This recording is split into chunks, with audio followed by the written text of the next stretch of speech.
What do you want to do tonight? The same thing we do every night, Pinky. Try to take over the world.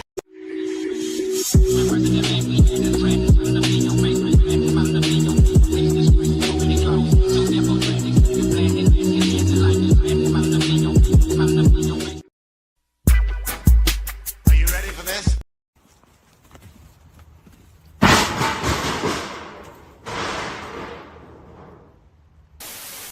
Black Air Force Energy.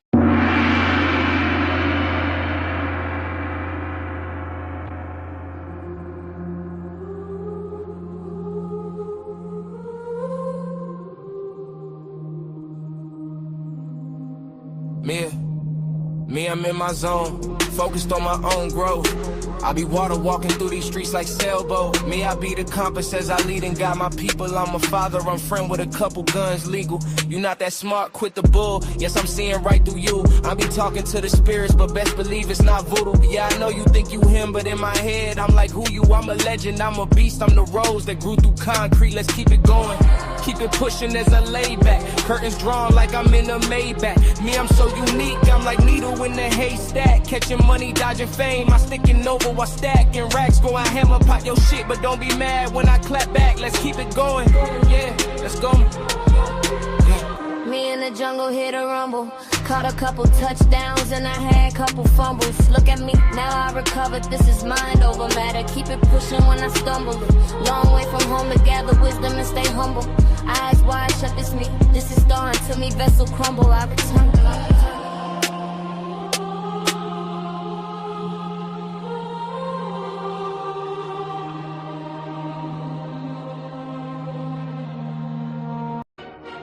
Okay.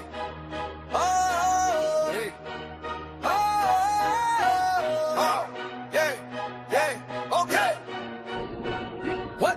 Welcome to the lighthouse. Sit down. I ain't like y'all. King on sevens. I done bled through every trial. Sword on my back. Hey. Axe on my back. Hey. I just want my anchors. You could keep your plaques. Hey. Don't start cutting kins. PG. That's fact. Hey. DMV ain't no faking. We ain't cut like that.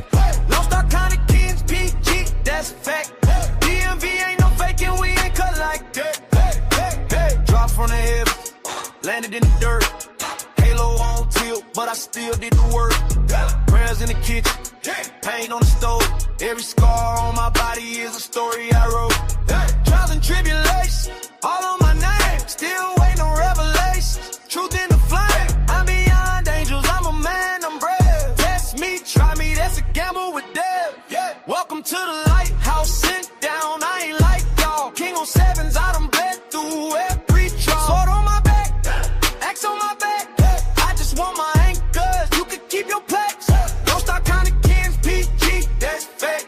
DMV ain't no faking, we ain't cut like that. Don't start counting kins, PG, that's fact. DMV ain't no faking, we ain't cut like that. I protect mine first, that's the only command. Family in the circle, I'ma die where I stand.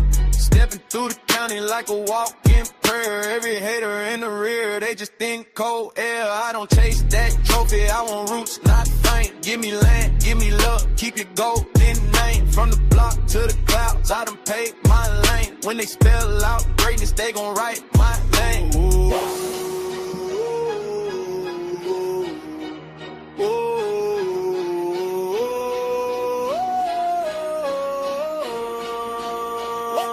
Welcome to the lighthouse, sit down, I ain't like y'all. King on sevens, I done bled through every trial. Sword on my back, axe on my back.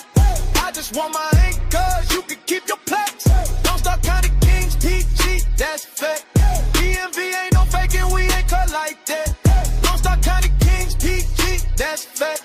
DMV ain't no faking, we ain't cut like that.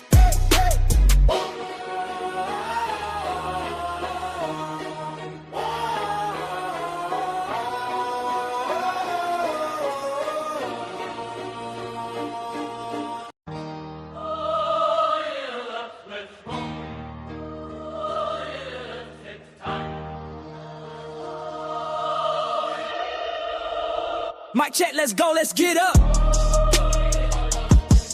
Hey, let's roll. Hey, yeah, let's get up. Listen, it's time I feel good, I feel fine up. Early on my grind, stacking paper, reading books. I just grab we I need from all the treasures I done took. Who is it that you see in the mirror? I see me, so I smile at myself, and I call myself a king. Now I'm living out my dreams, I had to learn to walk again. Yes, I'm talking spiritually, I was looking out for strength. Felt like my life came to an end at that moment, I repent. Then my thoughts became my vision, so I gassed up mine and rev up the engine. I come from a dynasty, we rose from sand. No need to look around, yes, you have the power in your hands. Yeah, let's get up, let's get up. Yeah, let's go. Yeah, let's get up. Mic check 1 2. Mic check 1 2 1 2. Let's go ahead and get this going. Much respect to the family as we go ahead and get on to another episode of Smitty's Corner, aka Lighthouse _301. Okay. I want to have a nice, chill, cool live. I feel burnt out from these YouTube streets. I ain't gonna lie, like, don't mind my energy if it's y'all are draining. And that's why at times I have to go ahead and make sure before I'm too drained, I replenish myself, right? So I do little different exercises and activities throughout my day to keep myself replenished. But I want to talk about some things this evening, right? So let's go ahead and get this going. Nancy, if you would be so kind. Theme music, please. All right, let's go ahead and get this bad boy going. Let me check my headphones because that's important.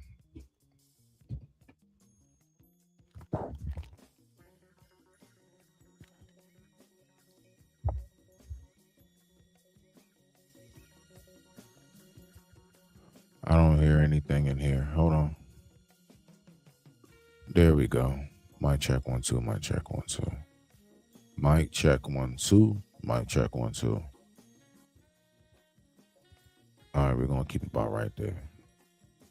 Cool beans. All right, y'all. So we're gonna go ahead. We're gonna have a nice little. We're gonna have a nice little. Well, I'm gonna have a nice little talk. You guys can catch the replay. Let's go ahead and do this. It's a lot of stuff that I've been looking at when it comes to people's transitions in life, how we move and everything, right? So let me make sure that I got my lineup set up straight, right? I just want to make sure everything's straight. We about to get right into these videos. Don't y'all worry about nothing. All right, so of course we have our warm-up. Our warm-up, do I even want to do a warm-up? You know what? I don't even feel like getting into the warm-up. Cancel that. I'm good on the warm-up. I really don't care for it. All right, so this is what we're gonna do. We're just gonna go ahead and get straight to the meat and bones.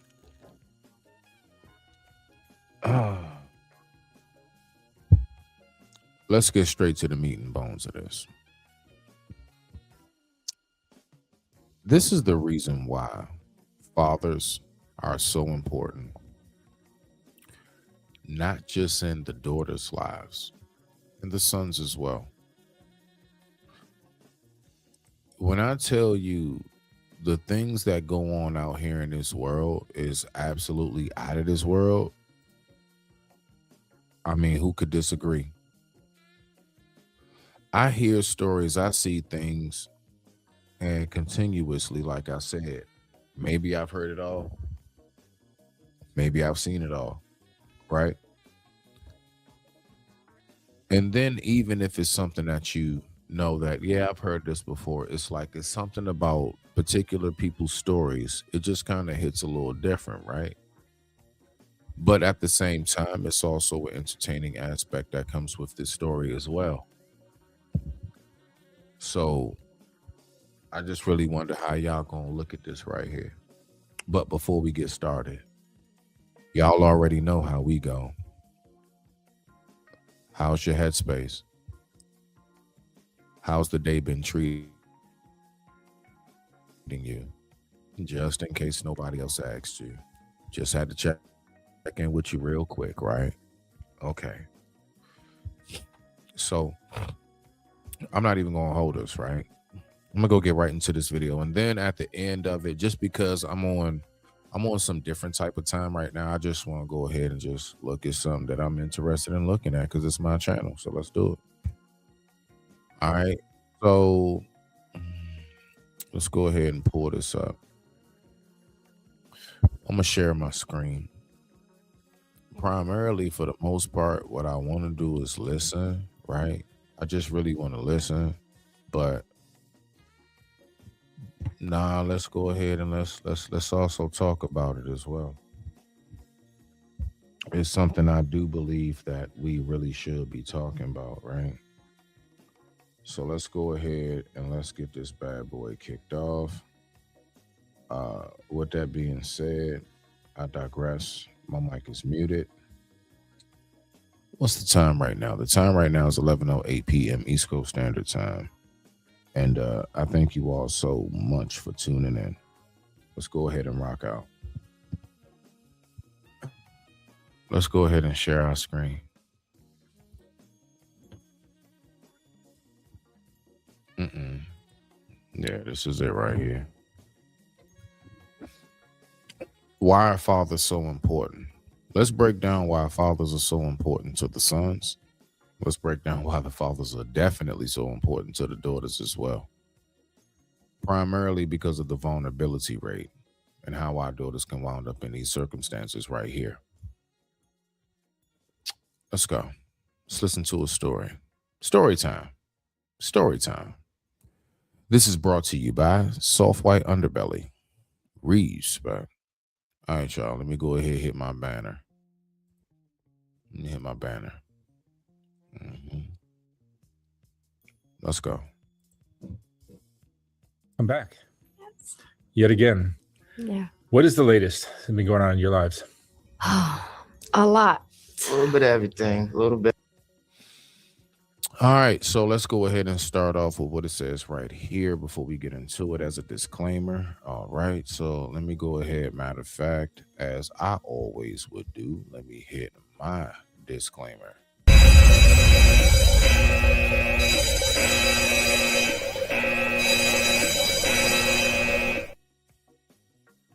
All right, now, so it says right here, we lost the kids. You feel me? I'm not laughing at the kids part. I'm laughing at the you feel me part. Azariah and Joshua. All right, March 2026 update. All right, Emmett, California. All right, let's keep going. Bit of everything.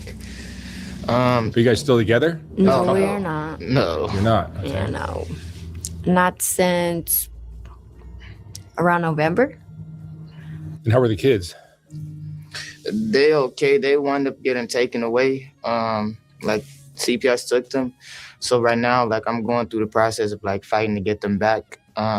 Recently, Azariah was like put into custody. So now like the courts is trying to like, go through me to try to get the kids back. So I'm like trying to stay out of trouble. You feel me?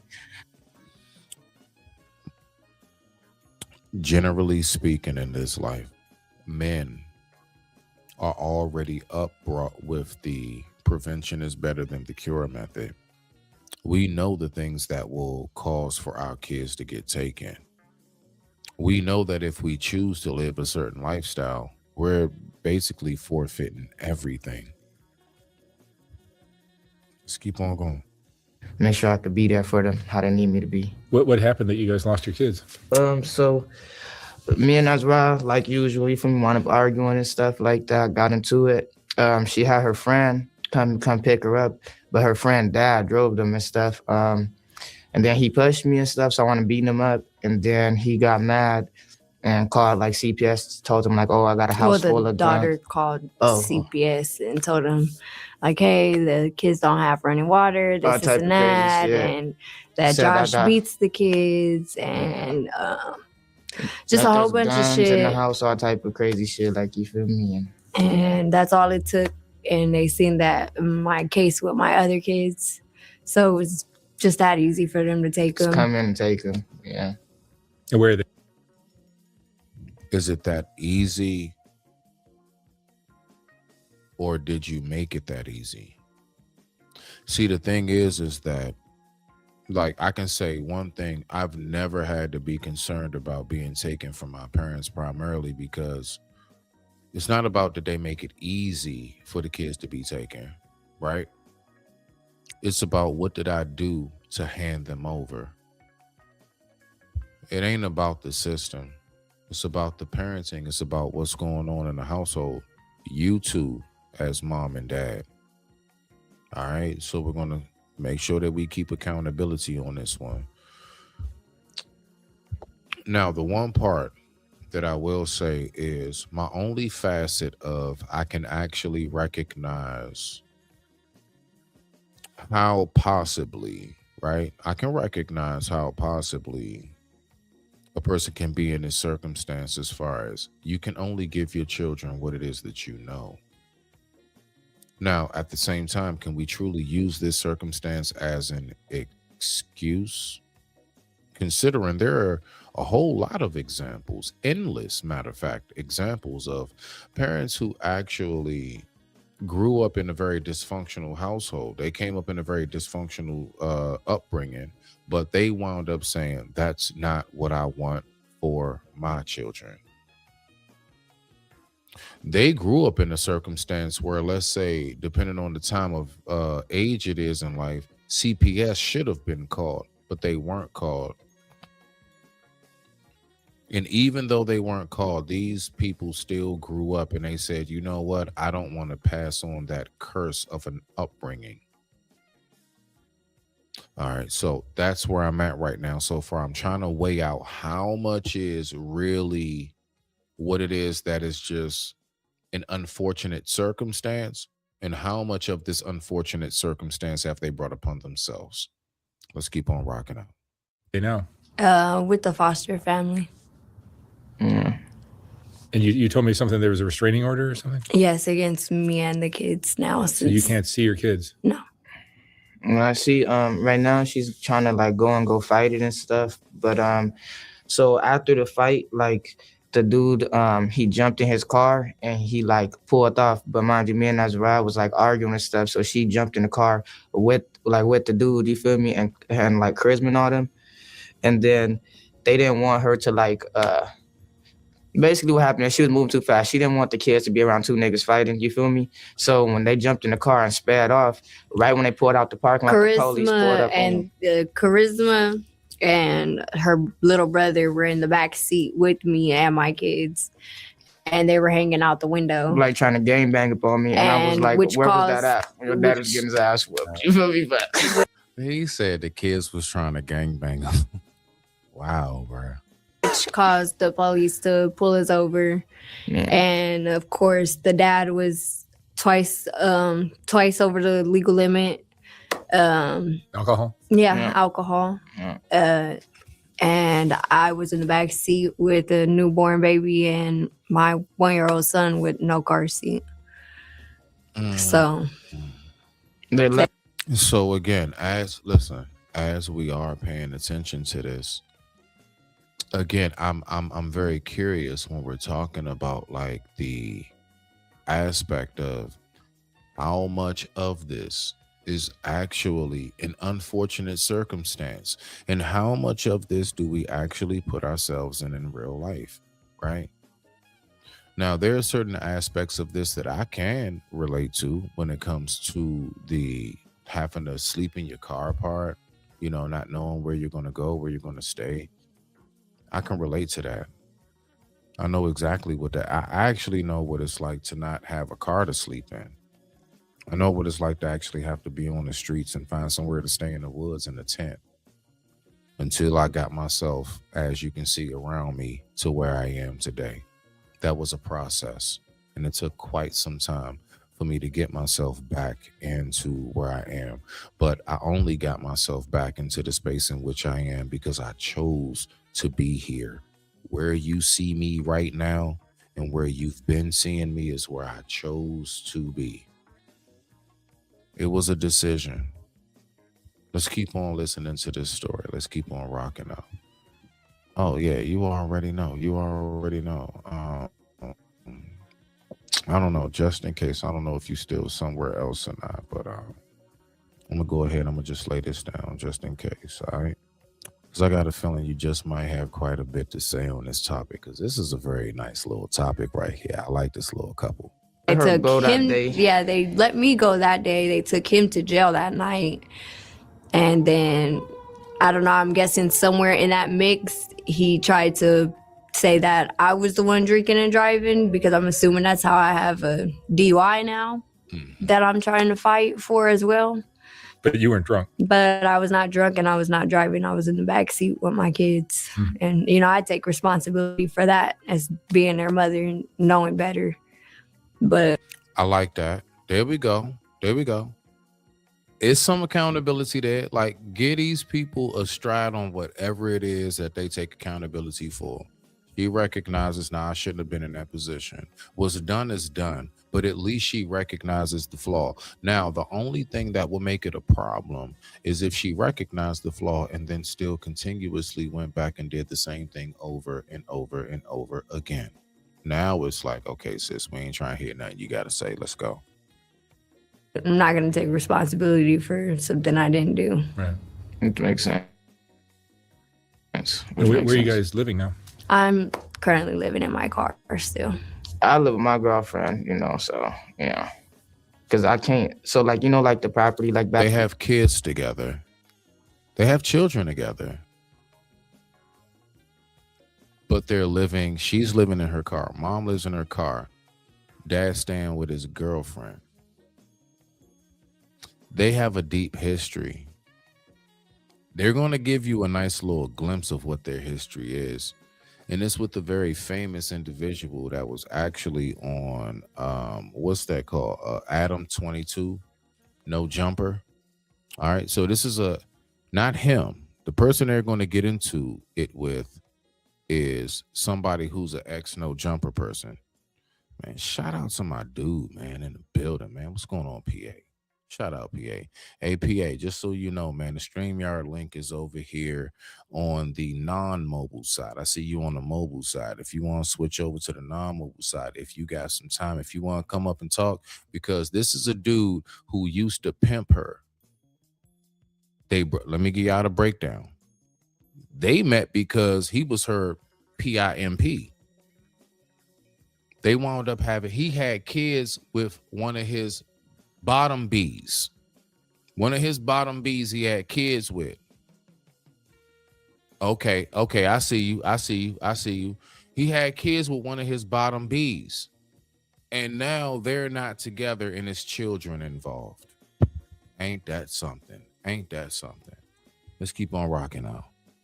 Like in New Mexico and stuff, it's like too much for me, like financially right now, to just be able to, because I'm doing like drug classes for the kids, like domestic violence classes, parenting classes, all type of crazy stuff. So it's like too much for me to like be able to just drop and spend like $300-400 on gas just to come out here like at any given time of the week. So I'm staying out in California right now with my girlfriend.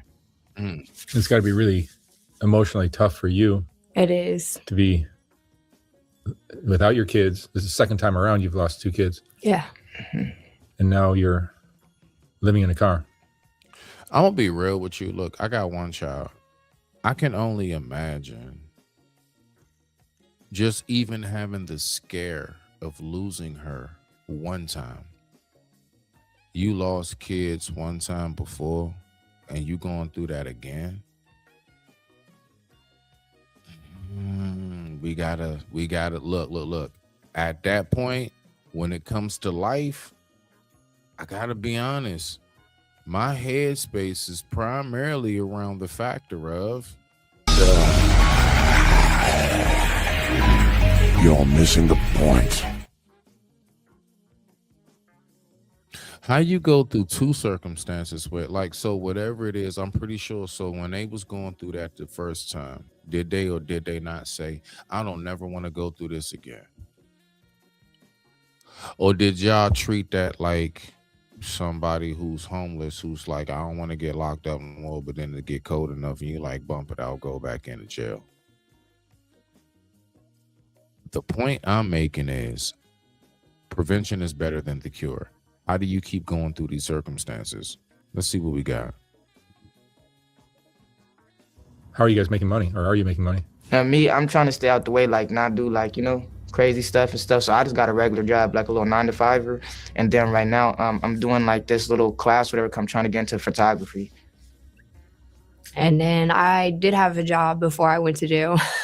I was working Insta work, but if you miss over a certain amount of days, they suspend you or you can't work. So I'm suspended and not able to work. Oof. Yeah.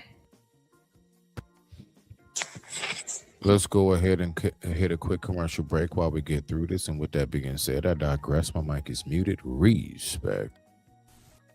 After these messages, we'll be right back.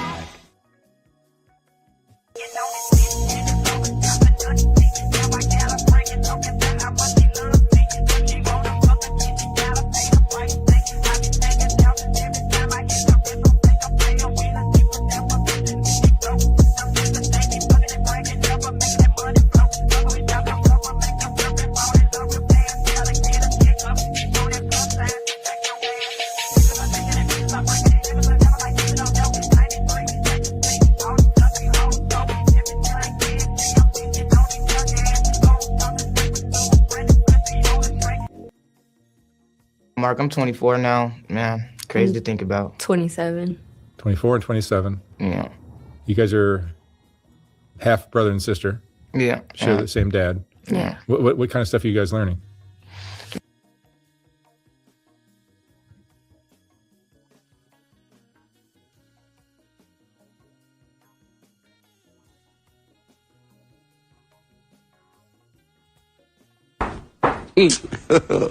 God have mercy upon us.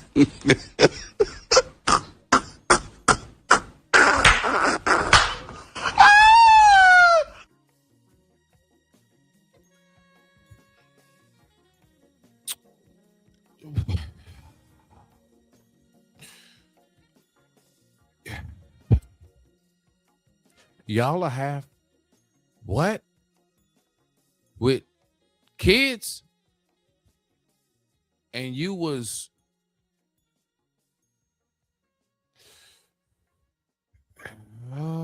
shit. Timepiece Frosty, that's why you only get one chance to cross me. Let's go. Me personally, I feel like to learn to like control my anger, which is good. Like I've been learning like breathing exercises and stuff like that. Again, though, my like situation what made me get into the fight or whatever was self-defense, you know, because the dude tried to get me to go to jail, but like they seen the cameras that he pushed me and I hit my head, like you feel me, and all like of that shit. That's your half sister. Y'all got kids together? That's your half sister. And you was PIMPing her out, wound up having kids to, man, what is going on out here, dog? Like, I don't, look, the dysfunction is beyond anything I can think of. Let's keep on listening to this PIMP story with Cuz and his half sister. What? I bounced up and, you know, boom, boom, real quick. But I don't know that, like, and then, I don't know, I just feel like I can't put all my eggs. And for the record, if I'm hearing this wrong, I will correct myself. I'm going to correct myself if I'm wrong. I'm going to listen more. I could have sworn he said that's my half sister. And I could have sworn I heard we got kids together. And are y'all still together? And at the very beginning of the daggone video, they said no.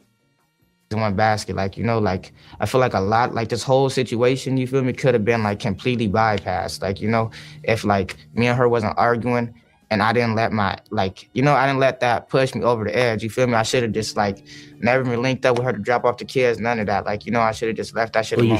You should never have been having kids with your sister. I mean, yeah, that too. There's that. I mean, but even if it wasn't with her, like if it was somebody else, like in general, same thing would have happened. Yeah, like if I'm arguing with somebody, you feel me? In general, that's come back on me. Okay. So I was correct. He said, even if it wasn't your sister. What the is going on? Everybody, let me go ahead and bring this nigga up right here. Shout out to the guy right here. Shout out to him. I just want to make sure I give him the proper introduction. Let's bring him on up.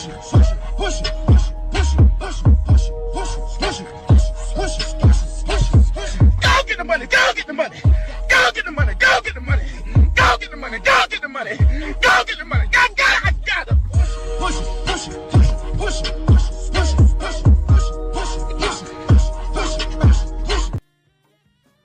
That's how that man looks when he in the truck every damn day riding around. What's going on, Rooster? Wow, what's going on, Schmitty? What's going on, my baby? You know what I'm saying? Man. What you got going on, man? Man, this shit right here. This shit crazy, bro. Apparently, so far, what we got a half brother and sister. The half brother met his half sister at some point in life.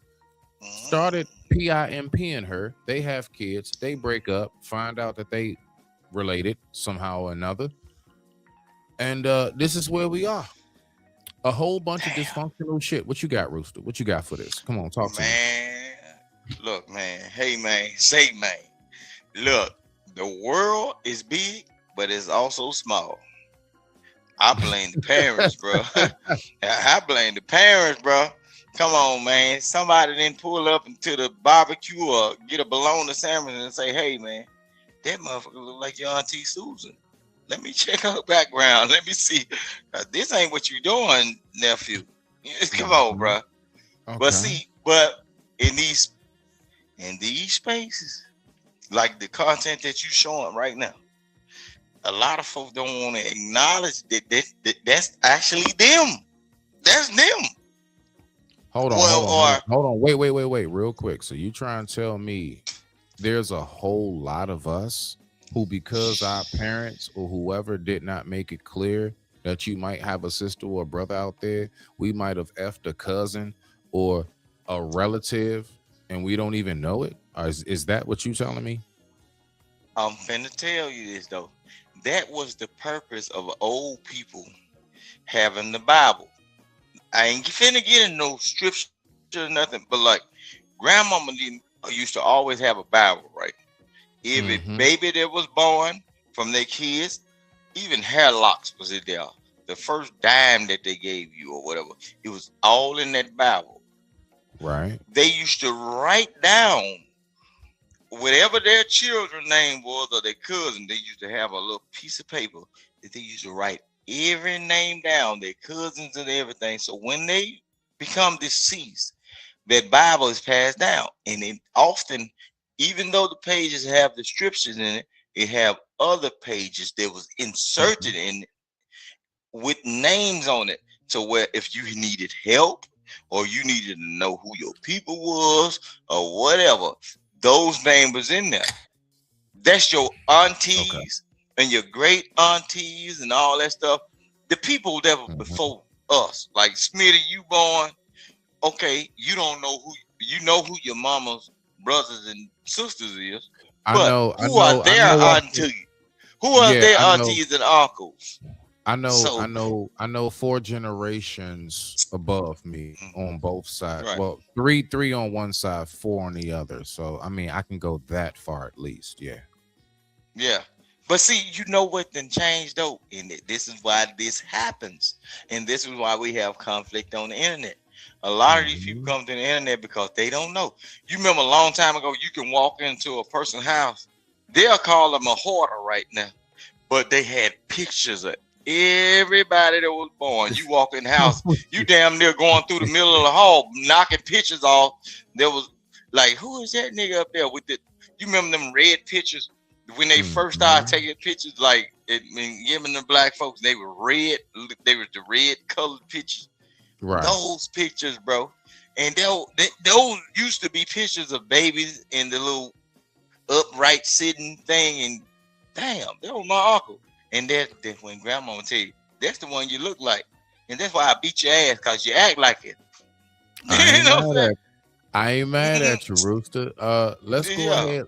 Let's do this real quick, right? I'm gonna pull this video back up. When you want me to pause it, if you hear something that's like out of this world, you let me know. Let's go ahead and rock out. I digress. My mic is muted. The time right now is 11:32 p.m. East Coast Standard Time. Let's go ahead and rock out. Yeah, I gotta take full responsibility for what I do, you know? And I'm trying to learn that, you know, as I'm growing and getting older. How did you not take full responsibility for not getting your half sister pregnant? Let me shut up. We're still living, still learning. Yeah, that's right. What kind of stuff are you learning? A lot. I mean, you stopped using crystal meth. Yes. And that's remarkable. 5 years clean out. That's great. But I guess there's more to it than just the drugs. Man. It's just like. See, the thing is that people don't realize the drug is only a symptom. People start heavily using drugs and alcohol because of something going on in their life. You can stop using the drug, but if you did not address what the problem was, you're liable to relapse more likely than not. Because you didn't address what the problem was. You never got to the root of why it is you started doing meth in the first place. People don't think about that shit. You got something to say real quick, Rooster? Yeah. And the only thing I say about like drug users, man, shit. The worst thing that ever happened to humankind is somebody saying, try this. You know what? I can't front. That's probably one of the most sensible and just a short form of a couple words that I've heard you say in quite some time on the panel, sir. And I thank you for doing it on mine. Like I can't front. Like that right there is the gateway before weed ever was. Try this. Try this. Yeah, because it started off with a joint. I ain't gonna lie. So I give you that. Let's keep on rocking up. Like everything's hitting me one after another, and it's like I have nobody besides myself. So I kind of have to learn how to do everything back on myself. Now you see how she tearing up? I'm gonna tell y'all right now. That right there is what make people want to get high. Listen, right now her tearing up, when you getting high, right? When you getting high, it numbs all of that. It takes all that shit away. It keeps you from, see, right now she probably sober because of the interview and she's sitting with herself. She's sitting with what it is that has been going on in her life. You smell me now? So like, yeah, she going through it. That's why people start drinking so tough. That's why people start smoking so hard. That's why people start snorting and sniffing and chewing pills and everything else and injecting. Because they don't want to get to the point in which she right there, that little breakdown. A lot of people they cringe that moment. They cringe the moment of I actually got to sit with myself and cry for a moment and let that shit out. Nope, we want to continuously overstimulate ourselves, keep ourselves submerged on the internet, keep ourselves submerged in drugs and alcohol, keep ourselves submerged in anything outside of I need to deal with me. At this moment, what you got, Rooster? And the only thing I can say, the reason why people relapse is because the internal war. The shame of yourself in the internal self is, even if you remove yourself out of a situation. Hold on, Rooster. You still got to deal with yourself.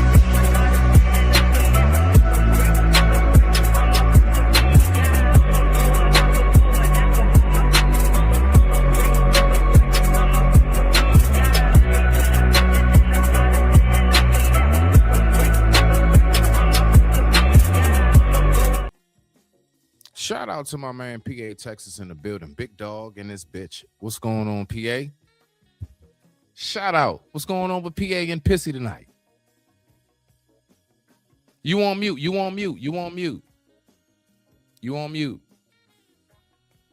My bad. You gotta What's going on, PA? Yeah, you gotta ask Pissy them questions. That's not don't ask me. Uh-huh. Yeah, you But gotta ask Pissy. real quick before we get that going, I want to make sure Rooster can finish out his thought because I did interrupt him to let you up. I didn't want you to sit in the back too long. Rooster, finish what you saying, bruh, and then we're gonna get to you, PA. Let's rock out.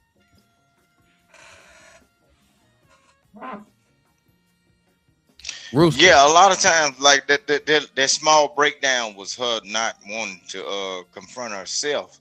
No matter what goes on in your life and what's like other people try to do to you, like when people are on like addicted to a certain thing, they tend to relapse because no matter how you remove yourself out of the situation, you still got to deal with self at the end of the day, whether you're in a shitty hotel or sleeping in a car and everything, you are still around you and your thoughts are thumping.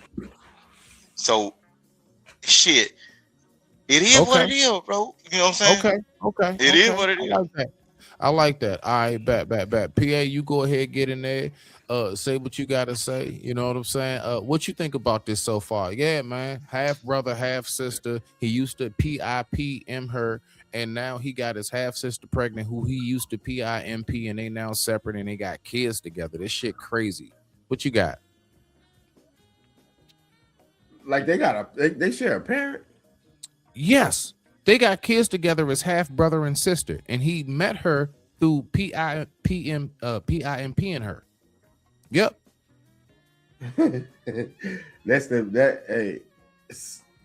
This a crazy story, bro. Look. She on heavy drugs. I'm talking about real drugs. No. She said it. She on meth. Just so you know, I don't know if you heard it. She on meth. She said she recovered. Yeah. She recovered from meth. She a meth addict. Oh, she ain't recovered nothing. Oh hell no. That's heavy, bro. That's heavy, bro. That's heavy drug, bro. That's a drug of all drugs. I mean, now she is on meth. She ain't recovered nothing, and I knew. I mean, as soon as I got in there, I just looked at it and I sent that comment over. Oh, there's some heavy drugs in this situation. Heavy, and I mean, I'm talking about real drugs. I ain't talking about no marijuana. I ain't talking about no coffee. I ain't talking about, man, I'm talking about heavy drugs. I'm talking about booger sugar, meth. He said booger sugar. Or rocks. Piedras, like they say over in Latin America. Piedras. Yeah. Piedras. Piedras. Piedras. Piedras. Yeah. You hip. Yo hablo un poquito español. Yo sé, yo hablo un poquito despacio la inglés, pero yo hablo español más rápido. Yo comprendo español. Sí, yo sé, porque tú tienes un padre es cubano, sí. We on an English channel right now. Oh, okay. Well, I mean, we I ain't mad at you. You know, just in case y'all don't know, my man PA Texas, this man stay going back and forth to DR, but don't you ever call him a passport bro. He's not a passport bro. He's a man who travels. Man who travels to bang chicks in Spanish countries. I ain't mad at you, my There's a difference. I'm not mad at you. So this right here, I mean, I don't know. So let me ask you this. Let's just go here. All right, I'm gonna start with you, PA, and then Rooster, I want you to answer after. If you were her father and you wound up, you haven't seen your daughter in, let's say, 10 years, you see this video, you have her information and her contact, her number, what do you say to your daughter after you see this video? And you're familiar with him as her half brother. Like, even if you don't know him like that, you're like, I remember this little motherfucker when he was like 8 years old. What the hell? You know what I'm saying? What do you say to your daughter? You first, Texas, and you after, Rooster. I mean, you want a real answer, or nigga, I don't want you to give me nothing fake. Come on out, PA. It ain't fake, but I mean, you know, we just talk, my G. Like we been up here. Let's just talk. Come on. Both of my answers are real answers. It's just I don't know which one I would say. I mean, because that's a hell of a decision. the first thing I would do as a compassionate person that I am, I would be like, hey, I was like, hey, it's time for me to help you change environments. Okay. You have to move far away. And if I have those abilities, if not, I would just tell her to move in with me and let's straighten this out. Now, the other part of me who don't give a damn sometimes, I would be like, hey, bend over so I can kick your ass. I mean, you know what I'm saying? That's what I would have told her. Right. But more than likely, I wouldn't have done the latter. I would have tried to be a helpful person. Or what if she says, Dad, this is all I know. I don't know anything else. When you and mom broke up, everything for me just changed. I don't know nothing else, Dad. What do you say to her? You up next, Rooster. Well, I would ask her, is she a retard? And if not, we're gonna have to learn something else. Boy. I knew PA was gonna go there. I knew you was gonna go there. Got to learn something else. Shit. So basically, you know what I'm saying? You just basically on something. Motherfucker, are you out of your damn mind? I got you. So she out of her mind. Rooster, what you got for that? That's your daughter. Now, she called you. What you got? Yeah, right. Okay. What I would have asked her is like, when you was in a certain situation in the earliest stage of this shit, why didn't you call me? And or why didn't you at least give me a goddamn breadcrumb to even find you, to get you out of a situation? Because all the same time, 9 times out of 10, I already know who my kids is. Even though I'm out of the picture, you were supposed to call me. Go against what's been. Listen what I'm saying. Rooster, she winds up saying she cut you off and she says no. And she's crying. She's hysterical. Hold on. She says, Dad, that was your job to find me. I'm your child. I didn't ask to be here. Rooster says what? That's when I go to the brother. I say, nigga. Okay, you know how your daddy was moving. You know I got multiple kids out here. Nigga, every goddamn female that you ran across, why didn't you do the motherfucking check and say, is this my sister? Like Chicken Little said when he was saying the sky was falling, nigga. The sky finna fall on your goddamn head. Because, if you come from me, right? And whatever you doing, the shit come from me. Whether you pimping or whatever the hell. So anytime even if you the son that run off and do whatever you're doing, you still supposed to be talking to Papa and say, is this the right thing to be doing? And I can say, yes, my son. And is this the right thing to be doing? No, my son. And then when you bring a certain woman to the barbecue at the family function, I can say, hey, that's your sister, my son. Okay. Did you fuck her? No. Go ahead. Finish it off. So that's what I'm saying. That's what I'm saying. So this all about folks being detached. And everybody want to do what they want to do without trying to seek help in how to do wrong the right way. And look at where they at now. It's the right way to do wrong, man. Okay, so Rooster, I want you to, in a nutshell, because this is why I was trying to let you finish out, which, you know what I'm saying, I'm proud of myself, I did. Rooster, she says to you, no, Dad, it's not my job to seek out my siblings because I didn't have them. It's your job to let me know who I'm related to. You say what, in a nutshell, so we can get back to the video. Oh, you cut me off. So evidently you cut me off from the tribe or the knowledge of who's in the tribe. So that's the thing. Is it really possible for a kid to cut off the parent, or is it the parent's job to make sure? What do you say, PA? What you say to that? Yeah. You got kids. One of my kids cut me off. Really? Yeah, I mean, I don't want to get into the details, but yeah. No. You good. Yeah. Yeah, and then if you see that two of you as a their father is an abject failure. If you see two kids that sit up there and bust nuts in each other, where were you when you were like, hey, come meet your brother? You know, because I have a half brother. And my dad brought me around my half brother. My dad wasn't the greatest man, but I knew my half brother since as long as I've been living. Hey, and if it had been my half sister. Real quick.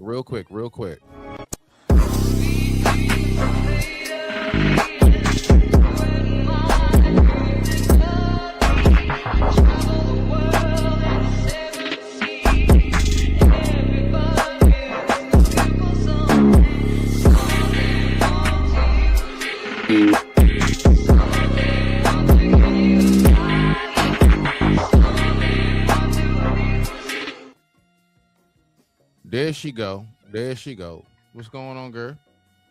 Hey, sugars. How y'all doing? Okay, now. Hey guys, Everything how is y'all good. doing? Everything is good. PA, go Great. ahead and finish. Yeah. Finish what you were saying, PA. All right, we good. Yeah, now. I mean, but I can see how her lips are poked out on this Paul shot that she loves smoking that doggone meth, man. So even with that going on, I mean, when you got them drugs, them drugs don't play, man.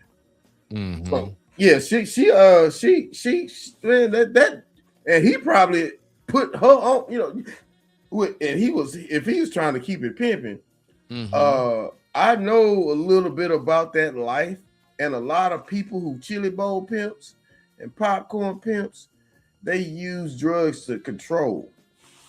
And that's he might have been the one to do that. My cousin, rest his soul, my cousin used to be that type of dude, man. He used to have the stinking ugliest ass clothes that a pimp could ever have, man. And I'd be like, man, where you get these from, man? What you wild as shit, PA. He used to lace them up. I know they was on everything he can get them on, but he wasn't no player ass dude like me. He just kept them high enough to where they didn't know what was going on half the time, and he was able to manipulate the situation. It is what it is. Nah, you got something like that. Nah, I know what you're talking about. No, but look, Speedy, but the thing is, though, the whole thing You next, Jen. Go ahead, Go ahead, Rooster. No. But what I was saying is, a lot of times people come into situations as they are, right? But you run across those folks, and if you into that ism or that pimping or whatever, you just learn the two necessary to keep them in bondage, right? So if you know a woman like smoke weed, you just meet a woman at the club, right? You chilling, and then this motherfucker got a thing for drink. You just feed them the same thing, and they gonna still be because I'm gonna show you something. Every time it comes down to an argument, know what they'll do? Just because they like that drug or like that alcohol and everything. When you say you need to get up off this shit, even though you standing up there like pimping and say you could do better, guess what they're gonna say? No, it's never the drugs. It's not the alcohol. Can you get your ass to the store and buy me some more, nigga? You shut the hell up. You fucking up my shit. So guess what you do? You keep giving it to them because they was already that person before you ran across them. You see what I'm saying? So he didn't know that was his sister, right? He didn't know that was his sister. His sister came into the stroll with an existing habit, but once he found out, he was like, "Damn." So the show must go on. We already fucked up now. Shit. Okay. I got you on that. So far, I don't know how much you've seen, Jen, but what you got, beloved? What you got for this so far? Is this the couple? I know I heard you. This is the brother and sister, right? Yes, so it's a brother and sister in another. No, I was asking for clarification because I follow the story on a brother and sister who had kids together and it looked like them. But and then I went back to look, and I'm thinking it's another couple. But they had to like leave out of town to go have the baby and all that because it's illegal where they live. But I don't remember the story part line. The storyline being there was any type of like pimping, or I know there was drugs involved, but I'm just was trying to see if that was the same story that I've already been aware of the brother and sister who had kids together. And like I said last time, I remember it was illegal for them to have the kids in the states they lived in, so you have to leave out of the state. But I do know that they had, that was their storyline. You know what? You know what they did say? They did say. Yeah, and then the one video I saw, because she said she had 2 sets of kids taken. One video they had their kid with them, and I think that was right before they got the kid taken, and then they had another because it was a small baby, and they were being interviewed in the same exact setting, in the same exact fashion. But yeah, if this is the same couple, then yeah, those are the 2 that were brother and sister. When they found out about it, they still were, they still proceeded to still be together, and at that point they were already. Hold on, you've been up here. I just wanted to say what I can say. Good Jesus. Let her finish, Rooster. Let her finish. Let her finish, Rooster. Go ahead, Jane. I was just asking a question. There's always Jesus and shit. Rooster, just let her finish. You got it, Jen. Soon as she's done, you can go ahead and tap right in, Rooster. Don't worry. I got you, bro. You can talk over here. Rock out, Jen. Well, that's all I was saying. I was just trying to confirm that it was the same 2 people that were kind of notorious. They're known, like everybody, not everybody, but I'm saying that they were been interviewed before, to where they have a little bit of where they're from. Yeah, to know. Well, they've been interviewed in the same platform, which is on a national podcast. So they're known because of their interaction and them having their 2 sets of kids taken and their precarious lifestyle. I didn't know anything about the drugs, her saying she was on meth. But yeah, last time I saw the interview, they had a child with them. And their whole thing was they couldn't, because she had 2 sets of kids. The first kids got taken, and then she had another set of kids. It sounds like them because that's what they said, Jen. Yeah, they said that, at the very beginning, you might have missed that part if you weren't here. At the very beginning of the video, they said, the kids got taken. They did say that, so you might be talking about the same people, and they were happy, like it was like a jovial interview, and the whole premise was, how are you guys, like, how is this even happening? Because that was the thing, that they're brother and sister, so yeah. And were they worried about any degeneracy? Were they worried about any illnesses and stuff like that? Go ahead. No, see, my question wasn't to nobody, but my question to you, Smitty, like, because I don't know nothing about this right here. My thing is, how would it be illegal if they hadn't told anybody who they were to each other? So basically, some kind of way, somebody then got them to say exactly what they was doing, and now it became illegal in their spaces, and they made it bad for them. Well, let me help you out. Let me help you out. Rooster, how people would know that they brothers and sisters? Well, I don't know about the brothers and sister part, but I think everything. Half brother and sister, you're still brother and sister. Of course, we know that. Like in our community, we don't do that white folk stuff. Like that's my stepbrother. Like no, if y'all got even just the same mom or dad, that's my brother, that's my sister, that's it. You know how we go, right? We got people that's been in the family long enough that's not blood related, and that's auntie. We call them cousin. Yeah. Right. You know what I'm saying? Yeah. So we know how that go. My point is that these 2, just so you know, just from them being like, he was her PIMP and she was the worker, just from charges itself, I think things they had charges on them. Okay. Man. Of course. They had. So that's what I'm saying. So it was a illegal thing that was going on. Through the legal system, I believe that's possibly how that got unraveled. If I was to take a guess, because just like everybody else up here, besides Jen, it seems like she's the only one that seems to know. I came across this on my timeline. I don't know. They did the DNA for the baby when they did the paternity, and that's when they found out that the 2 parents had shared the same. What's it called? Bloodline. Look, y'all do know, That's how they found out. You DNA. said how did they know? Because she had to go to the hospital and because she was on drugs, when they tested the baby to make sure the baby was okay, and when she was having the baby, that verified the other person, and then that's when they found out both parents shared the same DNA strand. Wow. See, but Smitty, so watch this though, Smitty. Watch this though. Look, a long time ago, they used to actually perform that procedure before you get married. Now they don't do it in a lot of states. A lot of states they used to wait. What procedure?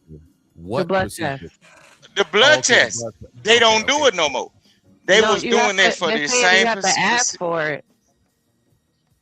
No. Okay, so hold on. A long time ago, it was mandatory. It's mandatory. Now you just have to request it, and they're saying like, remember we was on the panel, who was there, and all the fathers were saying, why would I need to do a blood test when we were to explain to the fathers that back in the day it used to just be mandatory that they would just do it, whether they wouldn't ask you guys, they would just do a blood test on the parents for this very reason. But now they would ask the parents, does she want to do a blood test for the kids? And the fathers are getting offended, like, why would I need a blood test when that's my kid? Just to turn out. But no. Rooster, real quick. PA. How many you got, PA? Okay, Rooster, how many you got? I got 3. Okay, I got 1. Okay, so we got 2, 3, and 1. Boom. All right, so real quick, I'm talking about us as dads. Okay, so us as fathers. All right, I need a show of hands of how many of us actually had that actual blood test with our child and or children. You did that, PA? Shit. Really? Yeah. I blood test. I don't trust none. I did not have a blood test for mine, dog. That's mine. Oh well, shit. I don't trust none of you. Now, my son came out. Oh my bad. My son come out looking just like me. I was like, I ain't worried about that one. You know what I mean? But then the rest, the rest of them, I was like, No. But see, Smitty, Smitty, the main reason for the blood test, the mandatory blood test was because back in the days, people was not that far removed from slavery. What they was doing is trying to make sure that the Virginia breeding farms children wasn't intermingling and mating with each other. Look it up, man. The whole thing is when they had the Virginia breeding farms, right? The breeding of black people was so tight knit because they had breeding farms all over the East Coast and in certain places, Kentucky and everything. When they finally freed black folks, they didn't want to make mongoloid babies or some people that was like deformed or whatever, because they actually seen that through the processes of overbreeding. Just like Genesis, you dealing with dogs, right? What happened when they overbreeded the Rottweiler? If you know what I'm talking about, bone deficiencies. Yeah, you get the back legs blood. Baby, the black legs are weak, and then you get the with a certain breed, you'll get a spotted tongue. Hip deficiency. You get the hip deficiency, and then certain breeds you get a spotted tongue, like the husky, or like when you breed a husky or an Akita, you get that deficiency when that spotted tongue. That's also a deficiency that you shouldn't be. And then the bow leg for the bulldog. That's how you got the bow leg. It's they bred that in too. Yeah. So that's what I'm saying. It's the same thing that happened. Okay, if you look at dogs and study dogs, the same thing that they do to the black humans is damn near the same along the lines of a pit bull. That's why you see a lot of folks, white folks don't, I don't know if I can say them. That's why they don't embrace pit bulls like that, because the same behaviors and treatments is the same thing, bro. See, I don't like to let folks know how smart I am. I just want to be the fool. So if one of these niggas I got you, Rooster. Yeah. This is an easy problem to fix, though, man. You just bone white chicks. Oh my gosh, this dude. This guy right here. All right, so that's the answer. Just go ahead and bone. So hold on. So if y'all all out solving that problem of boning white chicks, who's serving the sisters? PA. Well, the white boys got them. You know, the sisters. They spend. I got 2 sisters. Well, one of them married to a black guy. No, I got 3 sisters. One of them married to a kid. He died. Well, one of them be married to a Kenyan, and a Kenyan, which is a different type of black guy. No, hold the F up. It's the same. It's the same type of black guy, but he ain't related to nobody in America. But anyway, that's neither here nor there. You telling me right now that basically it's a trade-off? We need to solve our problems by banging the white chicks, and while we're absent away from the castle, white men can come in and bang our women while we're let them bang anyway. You know what I'm saying? I don't want no pink wee-wees. That's crazy. Jen, talk to him, please. Jen, please I'm talk. a third white. Talk to him, I'm a Jen. third white. You can't even be. I don't even know if I like light skin like that. I had one light skin. He was almost white, and I'm like, I can't do the. No, sir. He was light skinned. His mama was white. I got a cousin. Her mama white, daddy black. But I understand. Love you. Jesus loves you too. But I just. It wouldn't hit. You just gotta. It ain't hit. No, it's just the whole idea. Even little stuff like, you know, how you can walk into a room and see another black person and y'all nod like they don't get it. They're like, what are you? Why are we talking to them? They're strangers, or like that type. Like them just saying some of the stuff that would be weird. It'd be like, how like I need to do a little extra more to comb my hair. You know, versus combing her hair or combing their hair, or like it was one that was really crazy. Like, just like eating certain things at certain times of year. Like she straight up, because her mama white, she straight up like mayonnaise and jelly. Like we'd be like, what the hell is that? So it just be like, or getting pulled over by the police. Like she absolutely is a jerk to know that she can't get pulled over by the police because she's like, my mom's like, she looks white, but you know, she doesn't even get that because she understands, but she still be like popping her shit when the police come because she'd be like, okay, like they're not, you know. Whereas for me, I can't say nothing. You know, I just have to give you my driver's license and shut the hell up before I get Sandra Bland up in here, you know? So, I just need to know briefly, Jen, what do you did you say mayonnaise and jelly? I mayonnaise and jelly, yo. I was like, I want to know what the hell is that?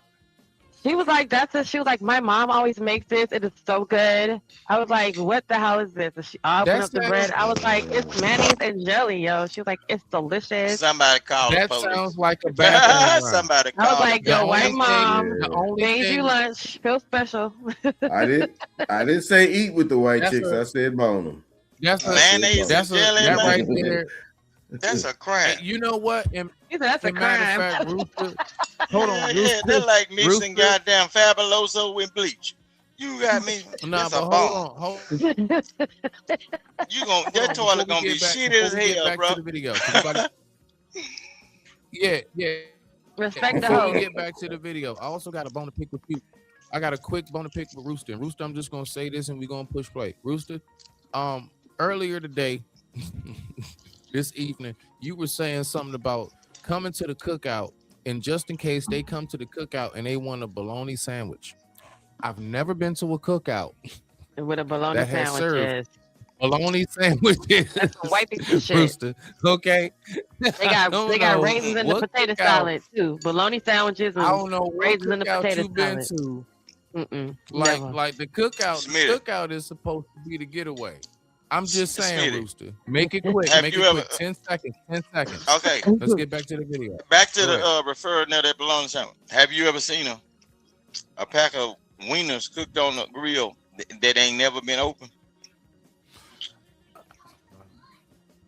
How do you put a packet on the grill with the plastic on there? Whose mess is this? You put it. Whose mess is this? You put them on the TV. Go home! Bro, don't. Go home! Who's man? Anyway, we're gonna go ahead and get back to the video. You don't understand now. You don't understand. Then I'm saying. Ruther. very It can well. be They didn't done. set good examples. They didn't show you much. Your mom is still a sex worker. Yeah, right? probably. And probably a drug addict. And Yeah. your Know when dad to pause it. Let me know when to pause it. is in prison. I'm not sure where Hold my on. dad. What's up, PA? Who said That something? says everything. Mama said hold it. Yeah, on, this PA. is the same couple. This is the same people. Yeah. All That right, says bet. Let's keep everything. on going. Let's keep going. That is. Yeah. Yeah. But you know, you didn't have the parental guidance to really set you up for a life where you're going to thrive and do well. Now, even though mama was I mean, is it really because dad wasn't there, or is it because she didn't have a strong mom in the household? Don't answer, just keep it to yourself. Let's go. But that doesn't mean you still can't figure things out on your own and do the right thing. Right. And you're still young. You can still do that. I think my biggest lesson is it's just time for me to grow up and start prioritizing and realizing what really matters to me and what I can honestly just let go of. Yeah. What's it like living in your car Very tough. in winter in California? Cold. It sucks. I wish I had a bed to lay on. Yeah, they declined because she had her hair What? on her ponytail on her head, and they had a kid with her, and they were living together, and they had kind of already had some. So they declined. They kind of went down from here because they were happier. They were kind of like holding the baby, and the baby was squirming around. There's a whole nother video of them. Like, I guess when the first when it first happened and they first started having kids. I think this is the progressive, like spin the block. It looks like there's like he spun the block. Like, let me see where they are now, what's going on now, what's happening with them, and because they were being interviewed in the same setting. There was a room just like this. They were sitting next to each other, but there was a child there.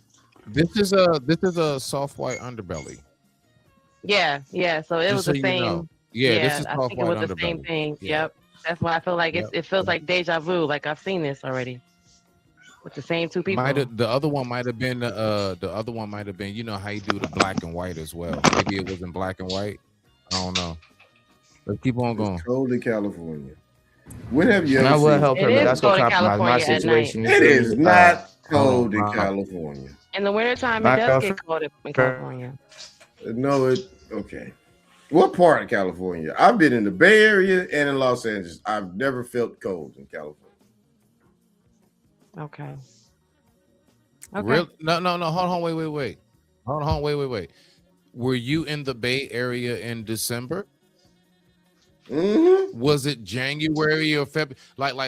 What was the month? What was the time of year when you was in the Bay Area? Because that can also kind of help out with whether or not you see what I'm saying, PA. In the Bay Area is a little weird, but in the Bay Area, the weather really doesn't change. So you could go over on the East Coast, you have seasons of snow. It never snows in California. No. We get that. Never. We get that. I got a cousin who's over there in what is that called? Where the Parkers were. God dang it. It's LA. That's Los Angeles. No, that is there. Yeah, it's LA, but it's a specific part where the Parker show was actually filmed, that part of California. Anyway, my point is, he said it never snows over there. Christmas is very different because he's from here, the DMV. You know what I'm saying? Where we got all 4 seasons. We got that out here. We got fall, we got spring, we got summer and winter. My point is that when you went out there and you're saying that, what time of the year was it? So I lived in LA. I lived in Sunnyvale, California, which is right outside of San Jose. Goodness. I lived there for I lived out there for 1.5 years. So I had all 12 months and a couple of more. Okay, so it never changes what you're saying. It doesn't change. In the summer, it goes down to 40. But it'll never get to 32. But it's dropped in the 40s, like 46, 47 at night. If you go in the mountains a certain way and that breeze hits, but that's about as best they get. And then a few hours later, it's 70. I mean, some of the best water on earth. I would think it does get chilly. Well, I beg to differ, but you know. Yeah, because when you're near water, from what I know, Cali is near a bunch of water. It gets very cold. Like if I was born out there. I was born out there, and I lived out there half my life. You know how they say Cali born out Cali. How's it go? Cali birthed me, but Michigan raised me. So now Michigan gets cold. Well, it's supposed to. It's surrounded by river, lakes. Not lake. But the California desert, like the whole going into the desert. The I mean, Mojave. I went. Yeah, you talking about the Mojave? I've been I out went there. skiing up in Big Bear in California, and it was snowing because in the wintertime it snows. Oh, you talking about Big Bear? But I also know by the beach, though, when you go to the beach, I lived in La Jolla. You go down to the beach, and the whole city of La Jolla is half land, half beach. San Diego's half land, half beach. So I lived off of Ocean Boulevard right there in Long Beach. In Long Beach. So walking out my door some days was 40 degrees, 30 degrees. The water wasn't cold enough to freeze. However, considering that the medium temperature is in the 90s and 80s on a regular basis, 40 is really cold.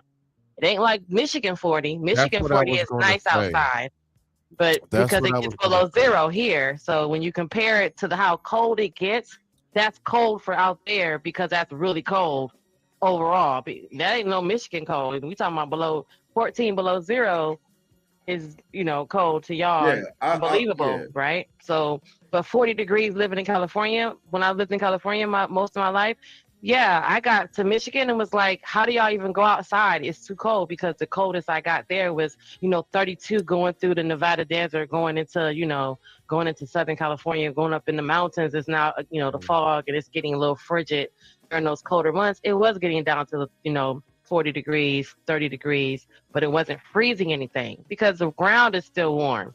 Here in Michigan, it freezes, the ground is frozen. So that's what I'm talking about. That's what I'm talking about. The cold. That's what I'm talking about. Cold. Now, from what I see, this guy in the South White Underbelly is not going up to Big Bear and go and get clients. All right, he's going to get them off of Figueroa, or off of Skid Row or whatever, right? Oh, so you saying he getting the lowest of the low? He getting the lowest of the low. So, but they're outside already. You think he got these ladies from? Do you think this lady is an Oxford grad or something? Or the homeless in California is different because you outside in the elements 100% of the time. So it do get cold if you outside all the time. No, you will feel colder or hotter because you are outside consistently. You don't get to go inside and go get air if you're homeless. If it ain't no ice on the ground, it ain't cold. No. I was about to say no, Jen. Honestly, the more you're out there from let's say before you went out there, you had bad allergies or something. I think me and you talked about that. I even said it when I had my little time out there and I had to rough it. Let's just call it, man. I done figured out, man. I done lost all sense of allergies. Definitely, your body does adjust. That is something like what used to be really cold because you're used to being in a house where there's heat and air. Where it used to be hot, used to heat and air. Nah, you adjust. You out there long enough. It's just like you're just outside. Your body, just like how animals do. The summertime hit, they'll shed some fur. When the wintertime hit, they'll go ahead and the fur thickens and they just adjust. All right, But, you know what I mean. So Smitty, that's California. California is a good place for people that got asthma and shit because it's like a brown paper bag. All right, you so don't have no tree. Mute him. Look. We gonna get back to the video. No, look. It's like I'm telling you, I done been there. What did you? Go ahead. I'm listening. You said California is a great place for people who have asthma. Go ahead, Rooster. All right, go ahead. No. Yeah. All right. Let's go on to the. You know what? That might be God. Let's go ahead and take advantage of the moment. Yeah, take advantage of the moment. If she know like how far me and Azrael go back and stuff like that, so she don't even feel comfortable with like Azrael like being able to come like stay with us or nothing like that, because she gonna think like we fucking on the low or something like that. You feel And me? I wouldn't want to anyway. Yeah. We're just not compatible. At It's all. hard for us to even be in the same room together. That's your half brother. That's why. That's not, and baby You ain't daddy supposed to like his ass. slash baby daddy. You're not supposed to be. It's supposed You're to be. not Your supposed brother to be. sucks. Damn it! Like, what are we doing right now?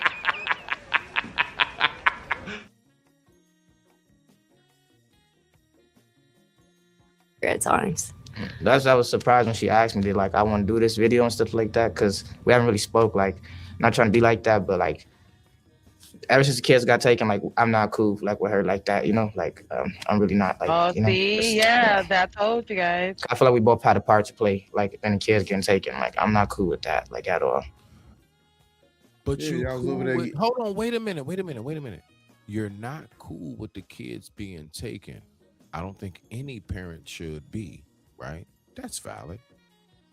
But you were cool. Hold on. But you were cool with having kids with your half sister? Oh, hell no! Oh, hell no! Oh, hell!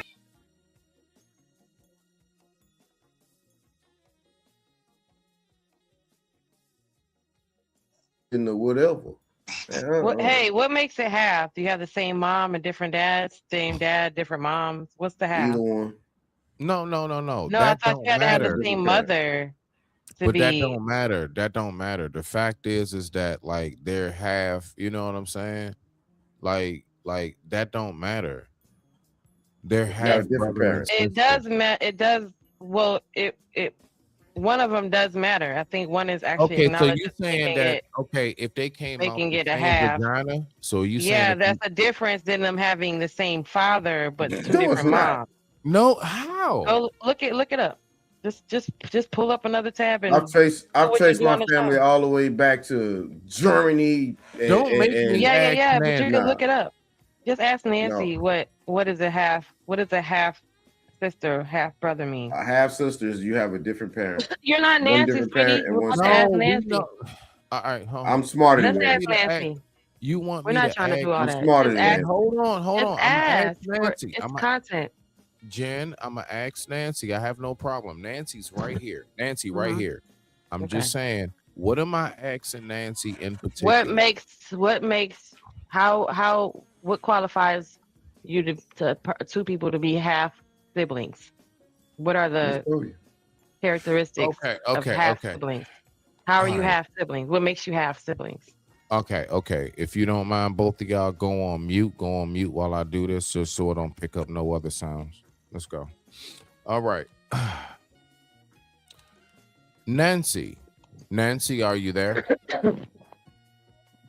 Hey, yep, I'm here. I can hear you loud and clear. What can I help you with today? Nancy, I would like to know what exactly are the DNA components that makes technically what would be called a half brother and a half sister. Good question. So exactly. A half brother or half sister shares just one biological parent. So in terms of DNA, they have about 25% of their DNA in common. That's because they each get half of their genetic material from one parent and the rest from the other parent. So they only overlap through that shared parent. Does that make sense? No, not really, because you said half. It's only two people, Nancy, but you said that they get 35% from 25%. one parent. 25% from one parent. So, Nancy, how was it half of the DNA if only 25% was induced into one of the children? Great catch. Yeah, let me clarify that. Yeah, So I caught that shit. Mm-hmm. Exactly. So both siblings still get half their DNA from each parent. The key is that the parent they share only contributes to that overlap. So the 25% figure comes from comparing the two kids to each other. They're not half the DNA overall. They just share a quarter of what's passed down from that one parent. I hope that clears it up. Oh, so like kid A is one bubble, kid B is second circle, and then they overlap. The circle in the middle is what makes them half. You know, like you get that little piece in the middle that has all the circle in it, that has both circles in it. Whatever that diagram is called. But that's what I saw in my head when she explained it. She was like, half They get half from each parent, but the thing that overlaps them is the 25% of that from the one parent that they share, which is okay. So it doesn't matter. So you were right. It doesn't matter if it's the father or the mother. Then it's just the parent that they share. It makes you half. So this is how this happens. So every one of us, we get half. It's not half. It's not exactly half, but it's roughly half. We get half. I mean, you get half from your mama, half from your daddy. 16 and 16. But you get 16 chromosomes. That's all you got. Yeah, but I'm actually more akin to my mother than my father. But that's neither. That's your kinship, but your DNA, your dad gave you out his little wee with 16. No, wait. Not kinship. Your mama gave you 16. Your daddy gave you 16. Wait a minute. I'm talking about percentages. It's 50-50. Hold on, wait a minute. Are you more connected or percentage? It's not exactly 50-50. Science says it's not exactly 50-50. Science just said you can have. Break that down. I am a scientist. Hear this. Break that down. I am a scientist. How the fuck I'm not a scientist? You don't know who I am. I didn't cuss at you. You could be disrespectful. You still ain't one without the cussing. I'm a computer scientist and I'm Oxford educated. I actually went to England to go to school. Okay, all right. You say all that. Well, I'm a computer scientist on YouTube, but go ahead. I know you don't care. But I'm gonna tell you, you're more concerned with that if you're actually elevated, you just go ahead and present your information instead of arguing and having banter. We're actually perfect. So I'm about 52% kin to my mother and about 48% kin to my father, because I've actually done the DNA test, and so has my mother, and so has my father. So how are you more your mother if they both gave you 16 chromosomes? Your mom gave you 16, your dad gave you 16. So how are you? You got 18 from your mom and 14 from your dad. You got 16 and 16. Yeah, that's not even right. We have 23 chromosomes, 23 pairs. But anyway, okay, that's neither here nor there. So it's 46. So that's neither here nor there. So sometimes you get a little bit more DNA from your mother than your father. Matter of fact, every time you get more DNA from you, it's never 50-50. The only thing is 100% is identical twins. They get 100%. They have 100% of both because of identical twins. Everyone else. That's because both the one sperm fertilized the one egg, and then the egg split. Okay, yeah. But that would make that would make that what you said true, because one sperm went to one egg and the egg split. So, but you're saying only some 100%. Of the DNA. That's the only time it's 100%. Okay, but that doesn't make sense if only some of the DNA from your dad got to your egg, and then more DNA from your mom got to your egg, and then because those two got together and produced a 60-40 split of just you. But with the twins, the same DNA the same 14% DNA went to the egg, and the same 18% went from the mom, and you made identical twins, and for some reason they have 100%. Yeah. The same process happened to make you that made the twins, but for some reason to make you, that's not the same process. But okay. It is the same process. The sperm come out the wee, it goes through the tubes and connects to the egg. The egg splits and makes twins. Your egg didn't split, so your egg stays by yourself. You have one egg. Is that a different process or not? That's not the same thing. It's the same process. Is it a different process or not once they egg split? It's not different because your daddy jacked off into your mama and gave her a nut and put it all up in her egg and gave it to your mama's egg and created you. The same thing happened with the twins, except your egg didn't split. So what is different? What is different when it come out your daddy's dick and goes into your mama with the sperm? How come some of the sperm made it out for you, but all the sperm made it out for the twins? Yeah, I'm going to be wrong on this one. You're going to be right. So when everyone is more akin, everyone here is more akin to other parent by just less than a couple of percentage points. But they just say 50-50 because roughly they round in it. So that means everybody, whether you make triplets, quadruplets, centuplets, octuplets, 1 baby, 8 babies, 6 babies, the same process happens for all the babies to get here. The 60-40 split. That's what you're saying. Some of your that's DNA not what I'm saying, but I got you. But some of it from your mama. Not 50-50 though, but more from your mama and less from your daddy. But all of us had that happen. So Smitty got some of his daddy and more of his mama. I got some of my mama and less of my daddy. Now, everybody got it. That's so when you only have one parent, whether it's a mother or father. Now, when you have the other parent, so you cut that in half when you have a half parent. So half of 50% which sometimes it's 25%. It's roughly 25%. I mean, excuse me, half of it is roughly 50%. So half of that is 20. Half of 50 is 25. So 25% comes to that. So you're only 25% related because there's a whole nother 50% from another parent that the half sibling is not related to. So that's where that answer comes from. So that's but I'm probably wrong on that and stuff like that. I don't know. Never know. What the hell Man, don't you? No. Don't you talk all confident and then bow your head down and say I might be wrong at the NPA. I'm not accepting that, sir. Stand on that. Don't shit. accept it. Anyway, Jen. Don't accept it. What you got, Jen? Before I push play, what you got before I push play? I said what I said. It was in the in the rebuttal. Okay. Oh, I just lied. I'm actually 49.9% related to. That's 50. Because if you have 49.9% dollars, you don't got $50. Yeah, you 49.99. Give me one more penny, which we don't make no more, and you will hold 50%. But that's okay though, because I want to do money. I want to do business with you since you like to do 50% your way, which is 40, 48, 50, 47% on your side and 62% on my side, and then we're gonna split that 50. Oh, it's my son. My son is only 47 point. What the hell is that number, man? I have to take my glasses off. 47 point something percent related to me, so he's more related to his mother. Hold on. So why do they say 47.5? Then why on DNA test it has to be like a 99.9 or something, or they say it's inconclusive, or it's like there you go. Like that shit. Wow. There you go. So it's not 100%. So you're a little bit more related to another parent. Not related. You related to both of them. You're not more. I mean, a little bit more. Yeah, you're more related. You're related to them. Your mama. You share more. Yeah. You're a little bit more. You have a little bit more. Let me say this. Let me say this. It's not a lot. Let me say almost 50%. Let me say this. All right. So for example, right, you know what I'm saying? Rest in peace to Pops. Me and my sisters and my brother, all of us, we wanted to give Dad a kidney. We couldn't because the bloodline wasn't the same. All of us had like either AB, BA type. Dad is O. So even though that's our biological father, not near one of us came out with O blood type. Mm-hmm.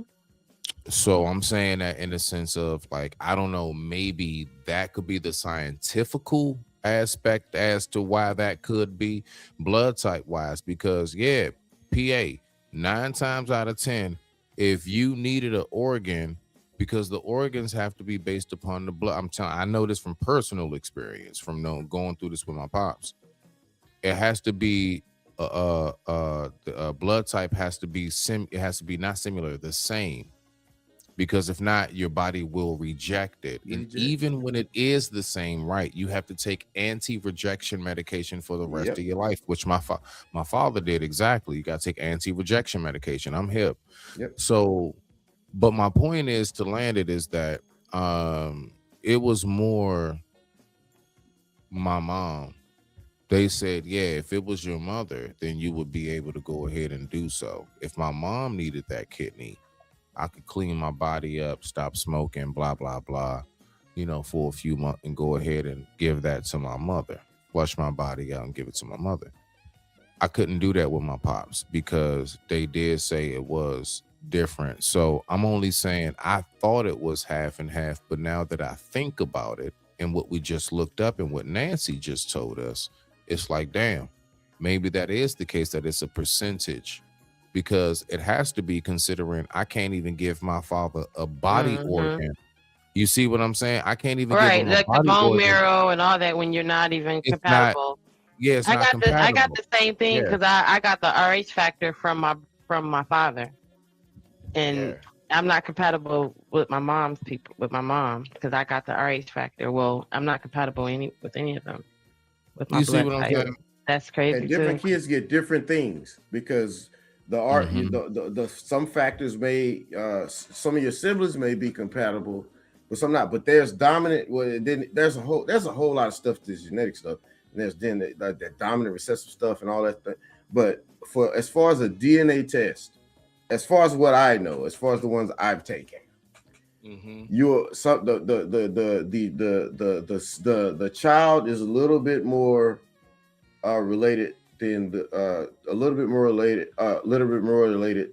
It's not a lot. It's like a less than 1% sometimes. Sometimes it's up to a couple of percent. For instance, I'm 51% related to my sister. I'm only 49% related to my mother. Do the recessive genes and the actual features, like, you know, me coming out honestly from my ear shape, you know, actually my features, the only thing I primarily got from my father is like facial structure and skin tone. My father's dark skin, like, you know, for example, as you all would see right here, right? So if I go right here, boom, let me do this right here. Let me remove, you see that right there? So let me just go ahead and do us right here. That's my father, okay? But I look like us on the side. but I look like my mom. I look like my mother. Well, but most boys look like their mothers, and most girls look And like their fathers. right. So what I'm saying is that when I look at this and I'm like, okay, like, yeah, the only thing I got from dad, as you can see, is his skin tone. But my mother, yeah, I mean, you know, look wise, yeah, that's all Mom Dukes. I am a handsome version of my mother. That's my mother's face. Yeah. So you're saying anyway, that percentage that's in between is accounting for like the things that are recessive, the things that your father gave you. But if you look more like your dad, or if you might have more of his features, you might be more genetically connected to that particular parent. no, because you know what's crazy? Like, I don't know. I'm just, because you could have like, according to what he's saying, you could have like 48% your dad, but because you look like your mom, it could be like 52%, and it's still 100. It's just, I'm gonna tell you right now. you get the looks from your mom. I picked up more of my mother's everything. Like, for example, I smoke. My mother smoked. My dad don't. I like wine. My mom like her wine or whatever, you know, her little drinks and stuff. I'm talking about on a light, on a light type. Yeah, no, not like UPA. No, mom, I really like it. Nowhere near like you. But my point is that, like, you know, to snap off real quick, like that whole, like, I will cuss you the F out. That's my mother. So my point is that I noticed. Mute real quick, Jen. I don't know. PA. That's on him, on his end. Oh, my bad. Yeah, that's me. My bad. Yeah, you got sirens. Like, anyway, so my point is that when it comes to like the quality factor, there are so many actual, like, as I got older, I recognized that I'm a lot more like my mother. Like, we're not morning people. Don't talk to my mother when she first wake up. Don't talk to her when she first walks in the door after her long shift at work. You better give her about an hour. Same thing with me. Don't try to wrap me up about shit when I first walk in the door. So to land it, my point is that the qualities that I got from my father, hear me, was instilled from him. As I got older, the qualities about my mother that I have connected, I naturally learned, oh snap, I'm just like you. She never tried to instill it in me. And I'm not saying it's a better thing or nothing. I'm just saying, like, me being into sports, because my father put me into sports. You see what I'm saying? Like, all of the things that me and my father, like, I'm a chef. I said it many times. My father was an international gourmet chef. I fell into cooking because my father cooked. I grew up wanting to be real, you know what I'm saying, dashing, and you know what I'm saying, like clean and fresh. Like, I got that headspace. I got that I'm super fly, I'm super fresh type shit because of dad. Dad taught me you should be able to see your face in your dress shoes. I grew up to that. Make sure everything fit, you know what I'm saying? I'm telling you, I grew up to that right there. Keep you clean. I don't care what your hairstyle is, whatever. Make sure it's on point and straight as fresh. Make sure you smell good. Keep your nails clean. Keep your teeth clean. My mother, everything I learned from that, she ain't talked to me about it necessarily. I just found out one day, it's like, hold on, wait a minute. You nasty as shit in the morning too? Yeah, me too. I can't stand being woken. Hold on, wait a minute. Don't talk to me until after a certain amount of time when I get home from work. You better let me be able to just take my shit off and just hold on. Let me shower. Let me, before you start, let me, it's so much I figured out about my mom as opposed to what it is I knew about my dad from what he taught me. I digress. My mic is muted. Yeah, Apparently, I just want in to light put of this. my father passing, at last September, come to find out, I'm very much like my father. I'm not very much like my mom. I look like my mom, but I really look like my dad. And I'm very much like my dad. I did not know that until, of course, stuff like that brings people out the woodworks. And then I just found that out too. Then I'm like, whoa, I'm like him. Oh, okay. Mm-hmm. Look at your dad. That's what your dad used to do. I'm like, what? You haven't said that shit in years. What do you mean? Look at what my dad used to do. But yeah, apparently I got his whole attitude and the whole I don't give a damn. I can be by myself. She said he was a master at being by himself. He played chess. He would play himself. However you do that. But yeah. Crazy, right? Yeah. I've studied science and math pretty much my whole life. And in nature, so there's things in practice and in nature with studies. There's rarely things that are like cut down the middle 50-50 or 100% or it in nature in practice. Now there's 100% no, but there's not 100% yes. If that makes sense. I trust me, I had I had some problems through my studies through college and high schools studying this stuff. But yeah, so whenever somebody says 50-50, it's nothing's ever 50-50. It's almost like saying, hey, me and my significant other, we split everything 50-50. That's BS. That's impossible. You know what I mean? Because in nature, somebody's going to pay more, whether it's $1 more, 50 cents more, or whatever. So yeah, that's but just, when you're not in relationships, you tell someone 50-50, folks is waiting on your other half of your bills. I They're don't not paying no understand. more but than I'm talking that. about in nature. Yeah, you're saying I get what you mean. You're saying even in real, just by innate, and we have an innate ability to kind of look like compensate for each other. However, even when you bring it into relationships in that lane, that whole 50-50 is literally I'm paying $49.95, I'm paying $49.99 and 1 penny, and you are paying your other half. There's not. Yeah. So people aren't, they're not having that. That's not part of the conversation of. They do. There's a perspective that says, yeah, it's not really 50-50 because sometimes I may pay for dinner and you pay for dinner last time, and you pay 60, I may pay 40, you pay 70, I pay 30. But that part of the 50-50 conversation, the people that are sticking to that literally are paying 50-50. And I experienced it. So when I experienced it, I was like, no, you're dead ass serious.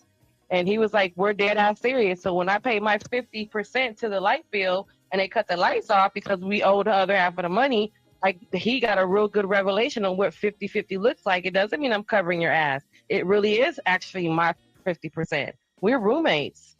I only owe you my half of the bills. I only owe you my half of the groceries. Ain't no extra. Ain't no compensating. So I get what you're saying because people are saying, no, 50-50 doesn't really look like that. To those who are actually operating under 50-50, there is literally that line drawn down the middle. I lived through that shit. And that shit was like, are you seriously saying 50-50 is for real? Yeah, no, it's impossible to pay exactly 50-50. That's all I'm saying. It's nothing exactly. It's not impossible, but I understand what you're saying. If it is impossible. We're it's living in a loving impossible. relationship. It's not impossible because I pay 50%. It is absolutely impossible. Let him finish, Jen. Let him at least get his thought out. It's absolutely impossible. Go ahead. Yes, because it's impossible. I don't even want to get into a darn math class here, but so if the bill was $100.01, it is impossible to pay 50-50. Somebody's have to pick up you that pay $50.50, and Somebody- I pay $50.50. No, PA, I said it 1 cent. PA, are we really talking about penny pension though? That's But penny it's pension. never like it's that. not penny That's- pension. I'm saying it's It is impossible penny to pay. pension, brother. I'm saying It that is very possible because roommates do it all the time, except when you're saying if we have a loving, compatible relationship and we go together, No, that's not then what you're I'm right. saying. But if we 50-50, if I'm paying my half of the bill, when the bill comes and the bill is $56.17, we're going to take that number and divide it, and that's what money I'm giving you. You cannot and that's divide money that you by owe. 2 and pay even. Go ahead, PA. You got the floor. You cannot provide that. You cannot divide $50.17 or wherever then 7. You cannot divide 17 cents by 2. Somebody has to pay. Oh goodness gracious! Somebody has to pay 8 cents. The other one has to pay 9. Technically, that's not 50-50. Somebody's paying more. But when you round it off, nobody cares about a penny. So, that's 50-50. So that's what I'm saying with the DNA stuff. Does that make sense? Or am I just... It's late. We're just talking. No, actually. Does that make sense? Somebody has to pay 9 cents. No, you went somewhere. Look, I still look at it as because at the end of the day, exactly. Hold on, wait a minute. That is not 50-50. No, wait a minute. It's rounded 50-50. No, see, that's Nigga, what I'm saying. if you live with me and I gotta pay half the bills, that's exactly what I'm doing. There's no rounding shit. You can round all you want to. I don't want to be a scientist. You want me to pay half the bills. I know. And your girlfriend wants to be, we're at the very point that we are 50-50, we are roommates. So therefore, everything is split down the middle exactly. If you spend $7 on groceries, I owe you $3.50.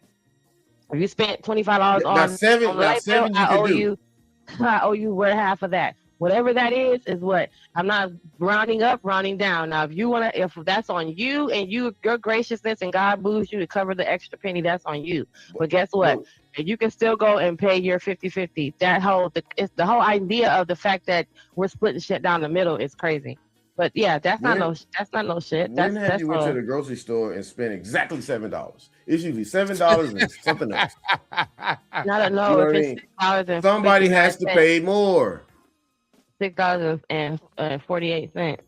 And I mean, even if it's a penny, it's more. See, you all are saying, if it's a penny, it's still 50-50.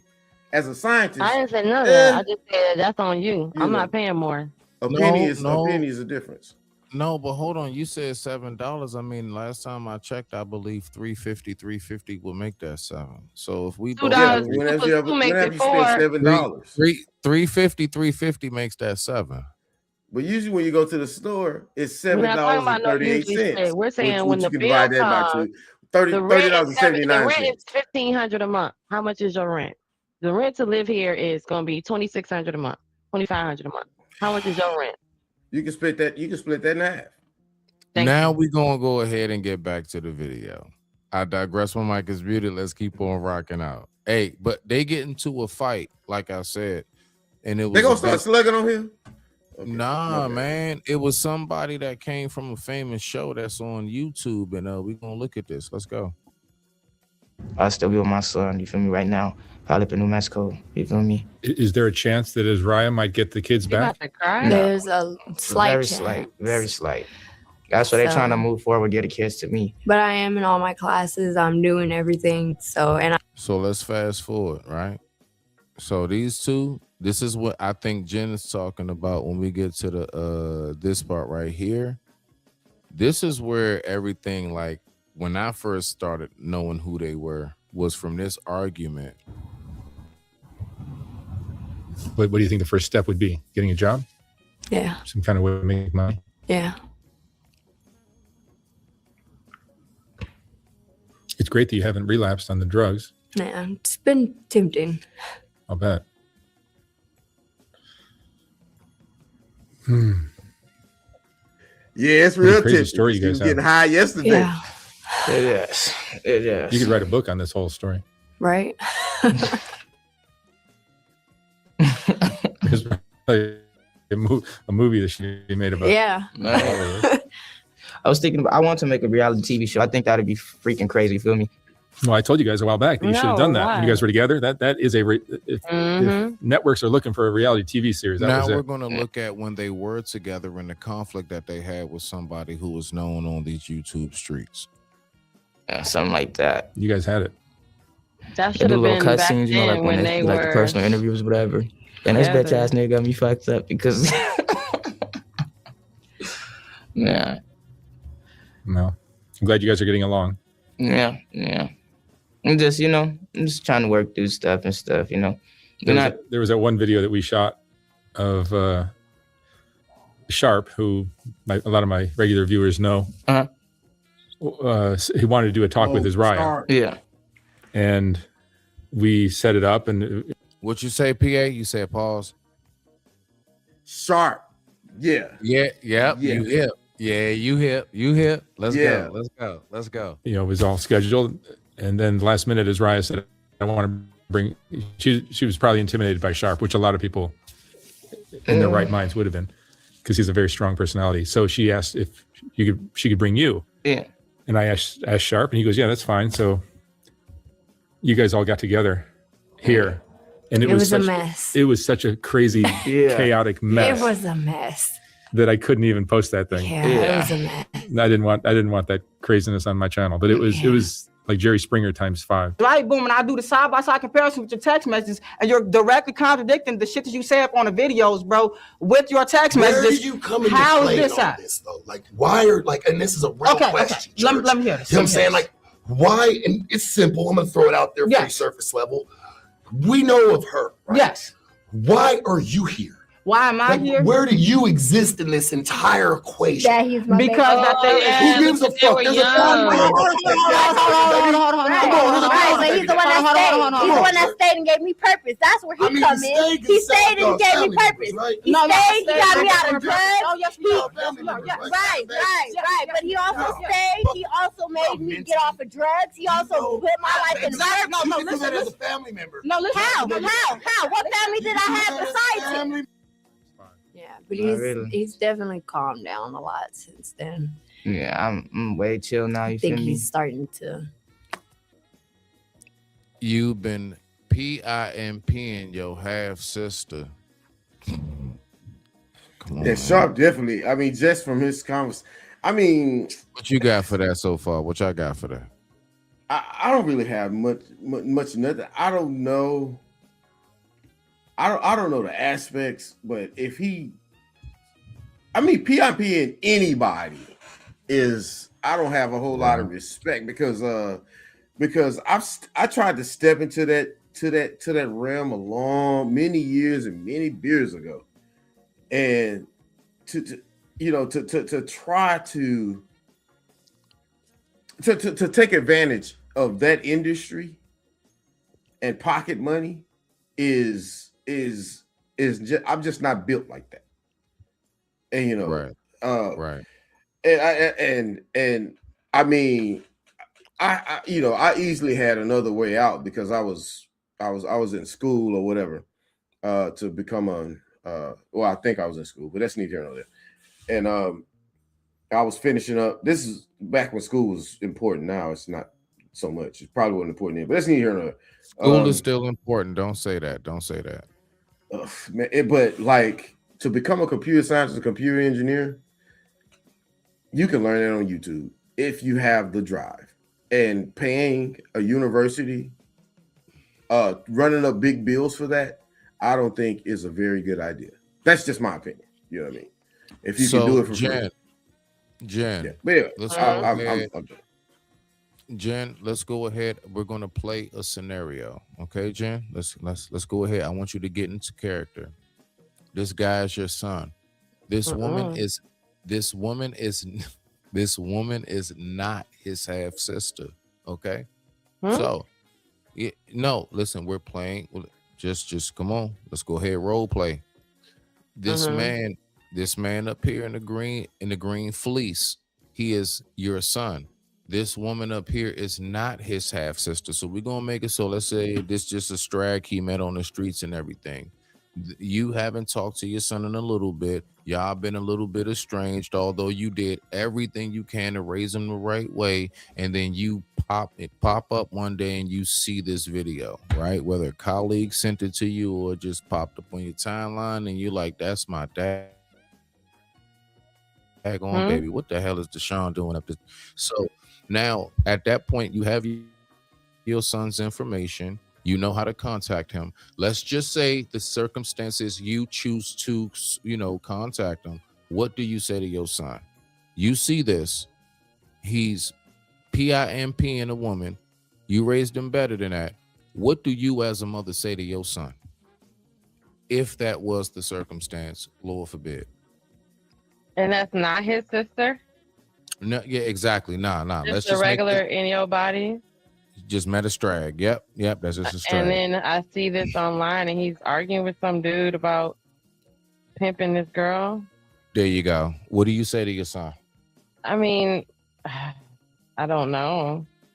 I don't know what the conversation would be like, because at this point you're gonna I would want to just give him my take on it. I don't know. I would hope that I have a relationship enough with him to where you can believe me what I'm saying to you as being I sincere, said that you all honest. have a good no. I said you all have a good relationship. You raised him the best you can. Like, you were there from in the whole night. It's just one of those, he's an adult and Yeah, that's what I'm getting to. Like, I'm hoping that we have a good enough relationship to where he believes what I'm saying to him, because at this point it looks like he is an adult. So, I've heard people say, and I've experienced this, that you hope that you are your kids' friends when they become adults, because you don't want to be their friends when they're little.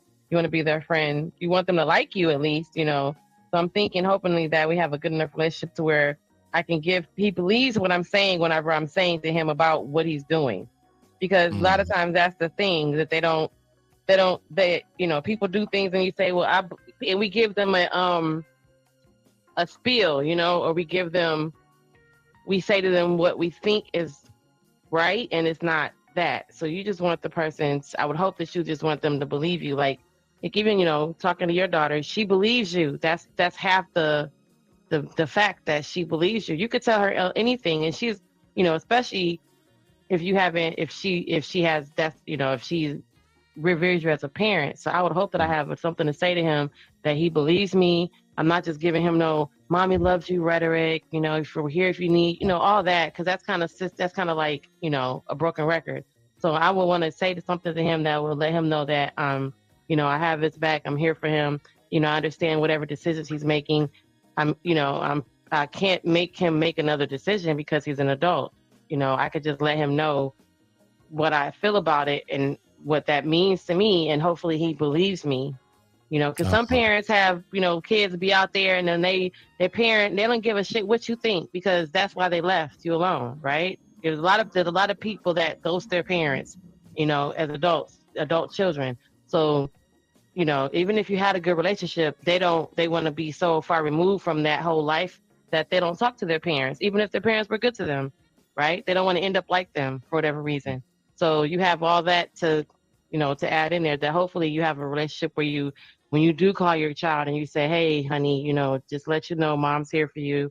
I love you and all that, that he actually believes it. And he's not doubting whether or not you're just spitting rhetoric to kind of, move him and make him do what you want him to do. Because they're fighting that part too, right? You just want me to come home and you just want me to do, he's a grown ass man.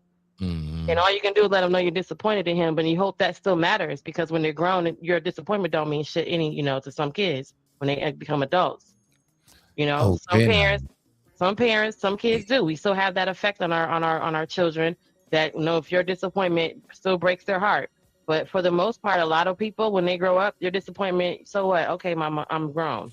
So you hope that still matters to where it's affected him, where he's thinking like, damn, my mom isn't cool with this. But if he's a grown adult, what can I say? I'm gonna just tell him, what this is like out here in the streets, and be careful. Mom loves you. You know what I mean? Nah, you got a point right there. He's an adult. No, go ahead. You say PA. 3 words. You say 3 words to him. Pimps are failures. That's what you want to be. But that don't mean shit if he's already been doing it and he's been successful by his own measure of success, which means I ain't had to call you for shit. Successful, period. You see what I'm saying? If his measure is if the measure is I'm leaving this so I gotta be underneath your headstone and I gotta call you for shit, guess what success is? I don't got to ever call you. That's successful. Well, so tell me I understand what you're saying. I understand what you're saying with that one. I got get money. it. You know, I'm feeding myself, taking care of myself. I got coins. How much am I really a failure if, in that perspective? Because I'm, because most people don't see past Thursday. Right. But we're talking about what pimp is really rich like that. And I ain't talking we're not talking about that. We're saying, what would you say to your son if that was your That's son? What I'm saying. Pimps are failure. He's going to be like, Dad, I got money. Fuck what you talking about. I don't need you, nigga. And especially somebody who's his dad probably doesn't have money. You know what I mean? That's why he's probably in that realm. So I definitely get what you're saying. Like, damn, like, yeah, I mean, I'm pimping. This girl's giving me money. We smoking meth. We getting paper. We straight. But until I can only, come from my like, hey, I'm just trying to put myself in his dad's shoes. Because in my shoes, I'll be like, you don't get that little shit out here. I piss more money than that. But that's just me. You know what I'm saying? He already don't want to be like you because that's why he's out there. Yeah. But no, I'm saying if I put because he could have had a good father for all we know. He just don't like that nigga. Yeah, I don't even know. I don't even know. But I'm making some assumptions that I'm sure I'm wrong about. But I don't see somebody being somewhat a decent father that can't keep his son from putting tattoos of whatever the hell he got tattoos on, and then expecting to be a part of, something besides doing some. I don't know what the hell, because there's nothing wrong with tattoos, but at some point you don't want to mark yourself to where people can mark you, like oh, I know who I'm gonna shoot or whatever. Oh, the one with the rose on his neck, No. Well, I mean, that kind of I don't know, because you got all these people who are celebrities. We just saw a thing about a girl had a tattoo on her face. Different. It's not different. We you all said ain't people with tattoos. You said people with tattoos. So people with tattoos that have tattoos on them, they don't necessarily participate in a certain lifestyle to where they're going to be shot. They are sometimes entertainers. Sometimes they live an off the grid lifestyle. That does not necessarily mean that. Yeah. Now, and I'm just going. But he could have came from a good home because we've seen this happen too, where the kid is like it's unbelievable that you come from somewhere who gives a fuck about you and you just out here on the streets rebelling. Nah, that's a fact. You find me the top richest. And that's a fact. You look at the top richest people who ever. No, lived. wait, real quick, PA. And I want you to keep going. I said, I'm actually that example. When I was out there, I've had many times like random moments, just chilling and kicking and cooling it. Folks will just bust out and be like, just hearing me like how I'm able to articulate things, like little stuff I know that's real deep, maybe scientific, whatever it be. Just being well-rounded. They just be like, bro, why are you out here? I've had times when I was locked up. Yes. And they like, Smitty, why are you here? So exactly what Jen just said. And now, mind you, the reason why they're saying that, because even though they never met my parents a day in their life, they could tell from how I conduct myself, how I talk and everything, nigga, you come from something. Why are you here? You know what I mean? So I digress. My mic is muted. And the fact that you can be out there doing what they're doing, and that particular person, we all know, sometimes they don't have nowhere to go. And then the fact that you can be like, you know what, I'm done. I don't want to be out here slinging. I'm gonna go home. That whole thing by itself is crazy. So that's why we've seen situations where they be so far out, high off of whatever they're on, and then when you find out they really don't come from they didn't come from the stereotypical circumstance that would produce this. They come from an actual good place, a nice environment, and we're wondering, how did you get here? It's typical if you say, hey, you look back and they got one mama and the other one only had one dad. You know what I'm saying? They had all this brokenness around them. But we've seen cases where, like Smitty said, both parents was at home chilling and he just was out there rucking amok because he just wanted to be rebellious or whatever was inspiring him, and ended up being now on this side of the tracks. So, you know, that's why I was thinking about them two. Like, it was never indicated that talking they, about the you know, exception. that he came from a broken home. It said she did because her mama was out strolling like her, but it didn't say nothing about him.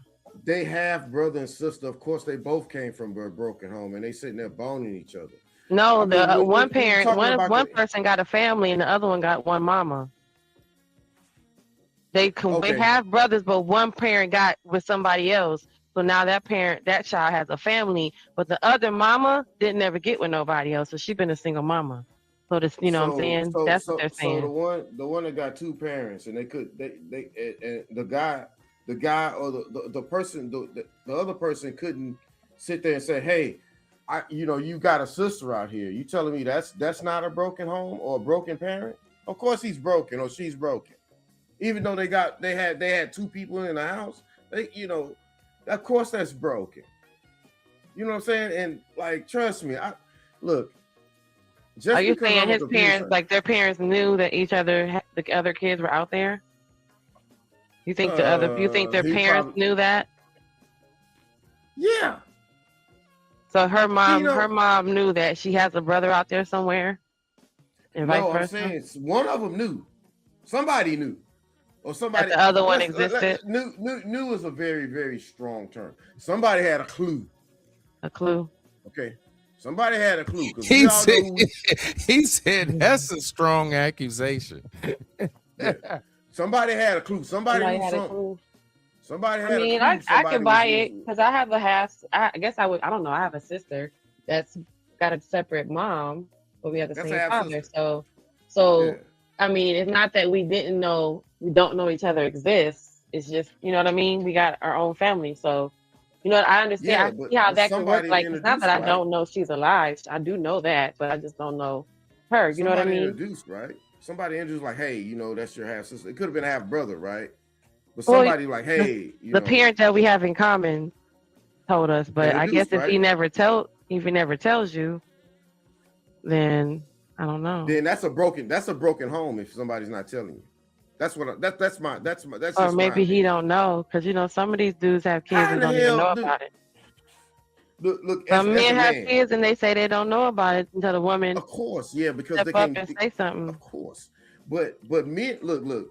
I've talked to men who say, it's men out here that'll say, "Hey, are you sure you don't have another kid?" And if they'll sit there and tell you the truth, they'll never tell a woman the truth, especially if they're trying to get to some cat. Oh, but Lord. if they ask one of their boys, like, "Hey man, are you sure that you ain't got nobody else?" That it's some dudes be like, "Ah man, I ain't got nobody else. I'm good." Then somebody be like, "Man, I don't know." See, their parents should have been saying that, "I don't know," at least that, But his parents probably trying to say, "Oh, I ain't got no other kids. We straight," just so he can impress his mama. You know what I'm saying? Because her mama was still out on the stroll, so her mama was. Yeah, he should have told his son every now and then, "I smoke meth just like y'all do, and then I go out there on Figueroa and I raw dog chicks." Oh my goodness! I mean, he should have said something. But a lot of guys ain't got that kind of heart. How else did she get here? Because of the raw dogging of the cheeks. Yeah, Pound Town raw dog action. You know how it goes when you're out there. I mean, I'm just listening. Push it.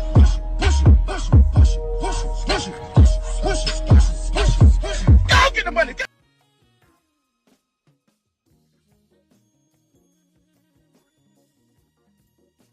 You on mute.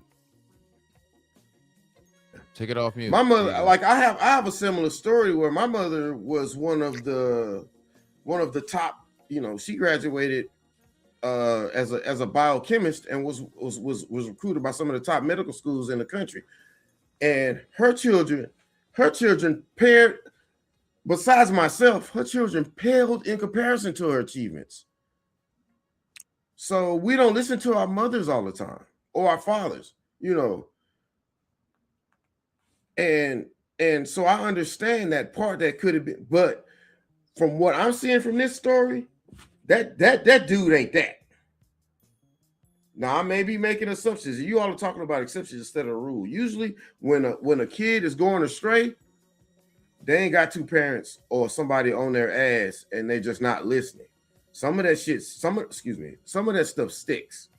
And those kids were like, you know what? My dad say, hey, I don't need to be out here getting pimping, because if the end goals are what I want, even if they're not successful, they're like, what do you see the PIMPs go? And where do you see the HOE3s go? And is that a successful? And do you want to surround yourself with that type of environment? And I get it. You're like, well, I ain't got to come beg you for money. You ask me questions. I got my own bread and I can do what I want. So that for a kid, yeah, that is a measure of success.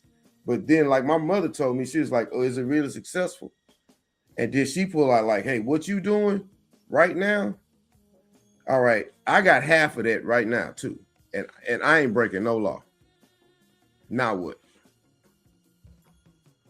And so, you know, I don't think their parents are telling them that type of stuff. Anyway, man, I've been talking too much. So, is it possible this story is true? Yes, it is. You're right. It's fact.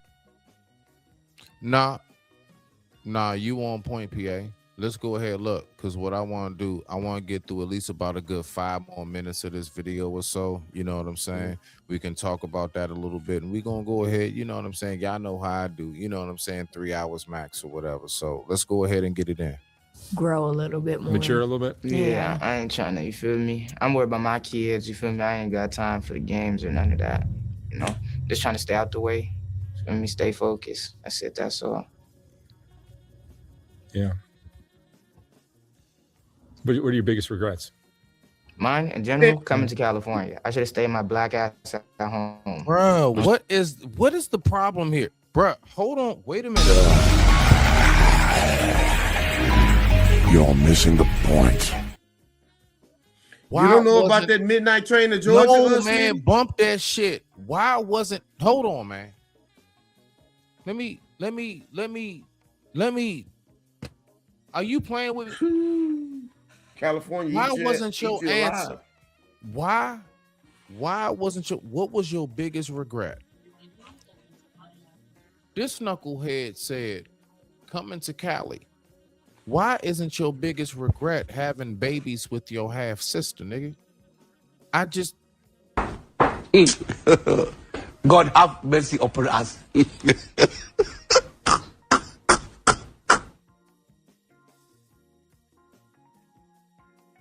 Bottom of the hill.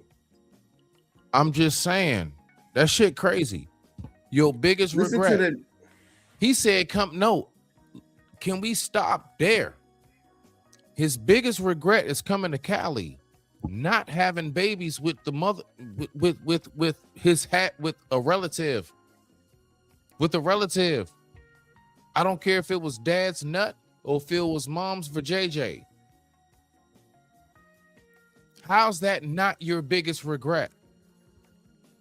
So you with that shit, huh? Come on now. We obviously ain't learned shit. And I'm talking about them. Where? New Mexico. I should have stayed home up on my property, you feel me? Boom, just doing my whole thing, because now I can't even go back home right now because I'm fighting. It's going to be like 6 months to a year battle, or possibly longer, you feel me? But is it not because you did some ancestral shit? Let me shut up. Timepiece Frosty, that's why you only get one chance to cross me. Just to try to get my kids back. And what happened to those properties that you guys said you had? Which one? So the one up in Arkansas, I still got Arkansas and New Mexico. And New Mexico. That's all he had to say. Still got both of those ones.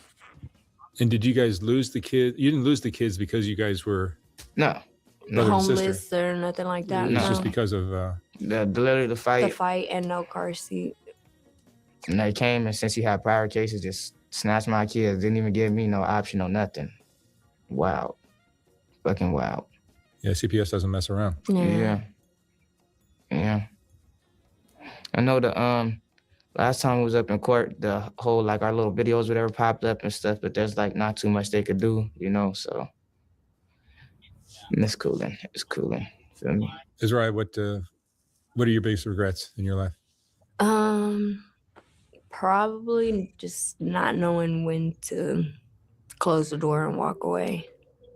Certain things are just not What that meant. mean?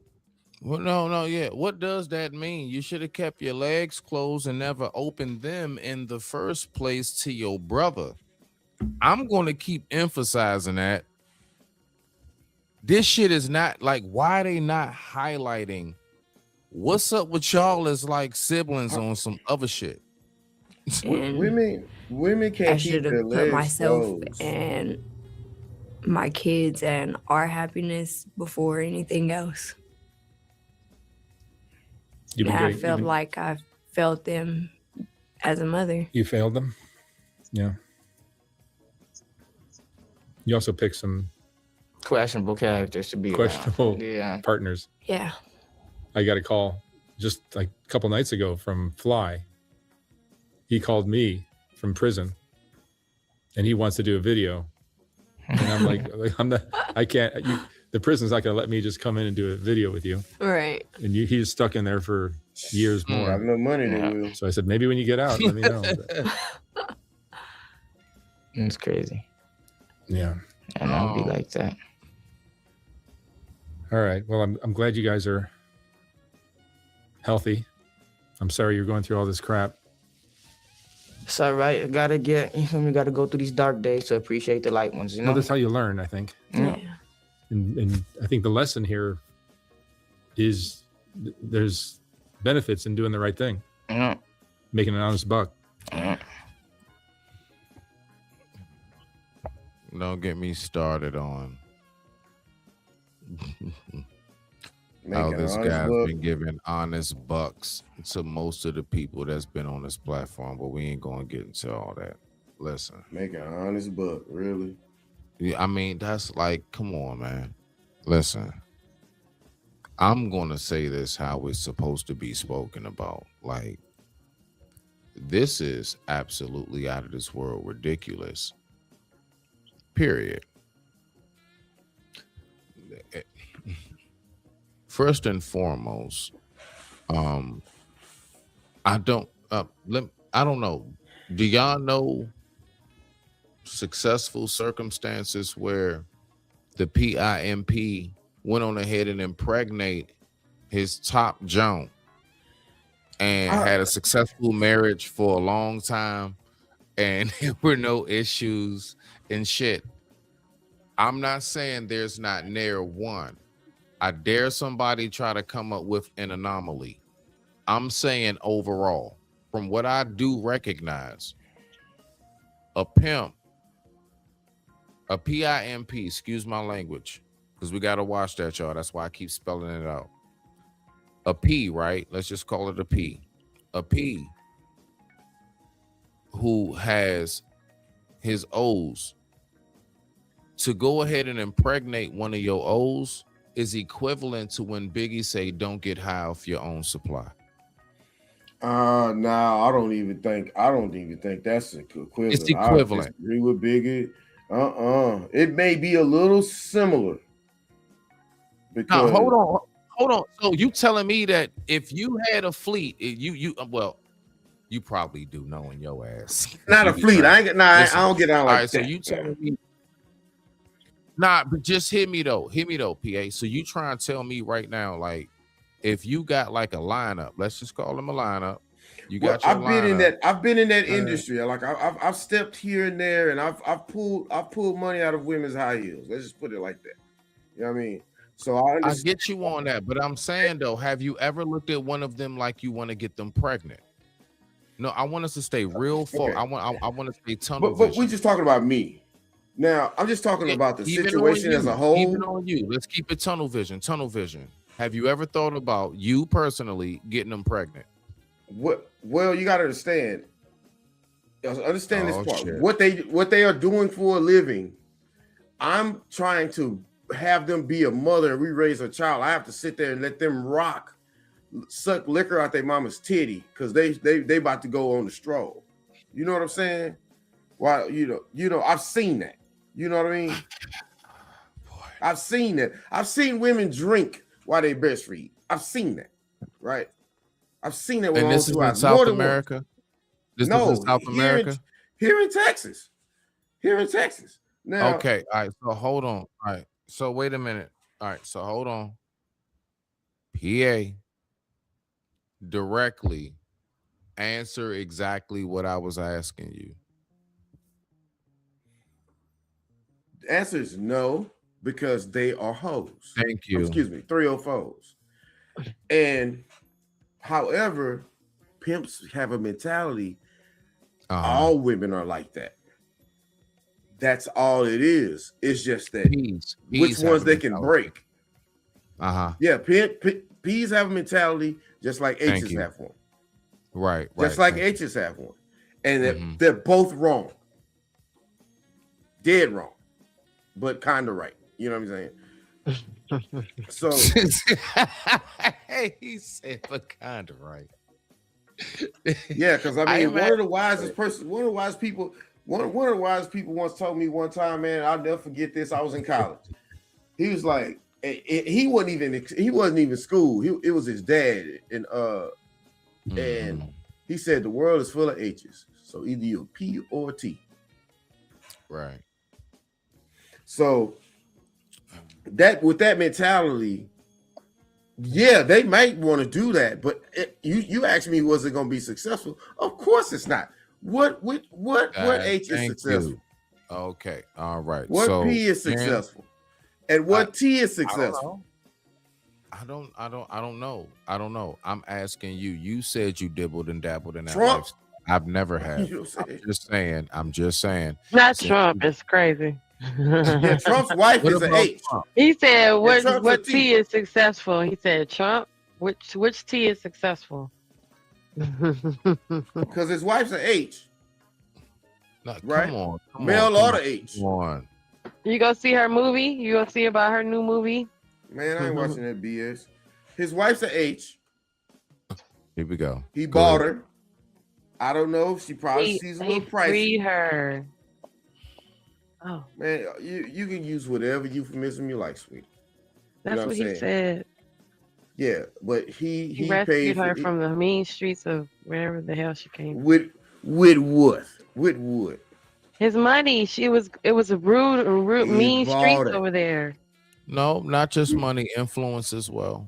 Influence. He couldn't speak English. He had a teacher English. He still can't speak English, but he had a teacher English.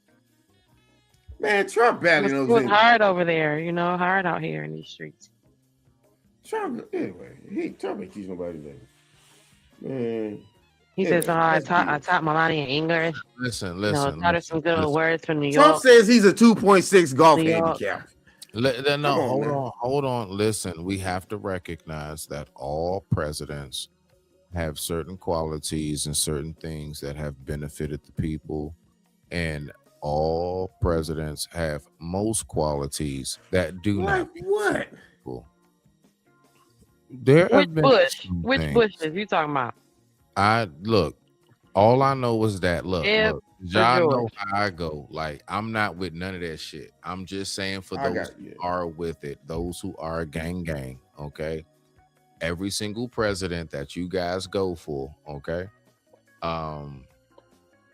They have some qualities that will be beneficial to the people.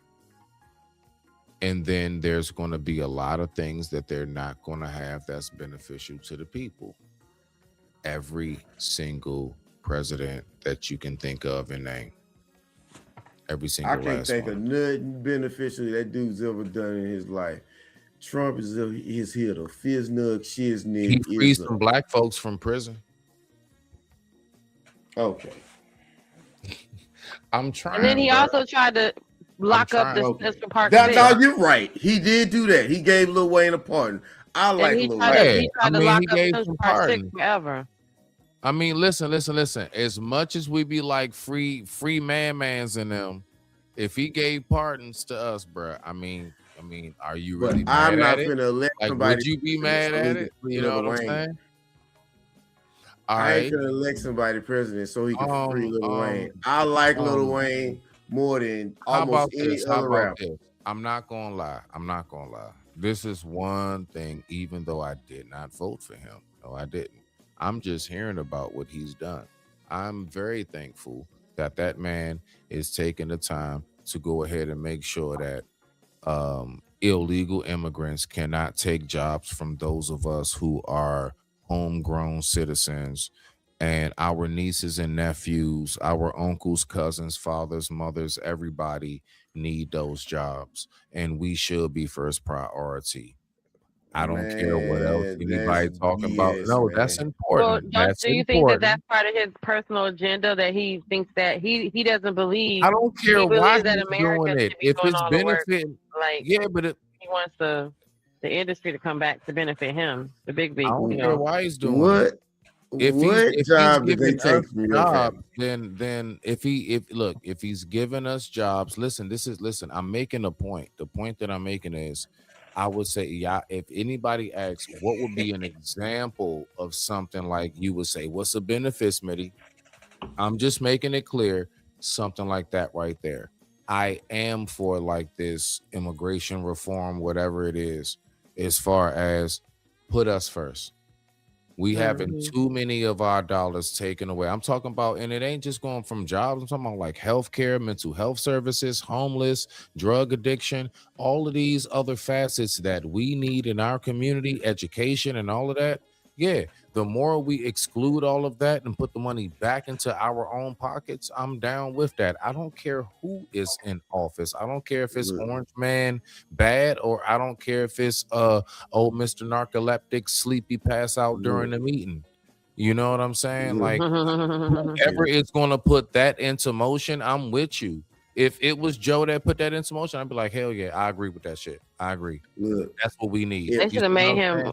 Did they make him Yeah, undo the three strike I'm about bill? policy. I'm about policy more so They should have than made him you know what I'm undo the saying, three but- strike bill. I don't care how much money or social benefits they give to anybody that comes over here legally, illegally, or on a spaceship.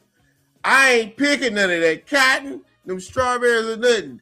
And I'll pay every nickel I got. Trust me, I got a bunch of them. For me not to sit over there and spray pesticides on potatoes and tomatoes. Bring whoever want to come over here and do that. I'll buy all their food. Just keep that away from me. If that's just my I'm black, y'all, and I'm black, y'all, and I'm blacker than black, and I'm black, y'all, and I'm black, y'all, and I'm black, y'all, and I'm blacker than black, and I'm black, y'all. damn them jobs. They can have them. They ain't over here coming over here being accountants and anybody paying. Ain't nobody coming over here undocumented and pulling out any job making more than 50 grand. I don't see it. How much you think that truck driver made that caused that big accident? He was undocumented. Remember that big accident on the freeway where he busted U-turn in the middle of the road? Oh, I think I did. That guy was undocumented. That was part of the reason. That was part of the deal with finding him and tracking him down, is that he was illegal. Yeah. Well, He was driving a whole truck. He was hired and driving a whole fleet out there. I mean, a whole truck. Who was paying? Now that's that. Now, and nobody even tells anybody. Nobody even say this. But in Mar-a-Lago and at Trump golf courses, most of his workers were illegal. That's until they came out with a news story about that.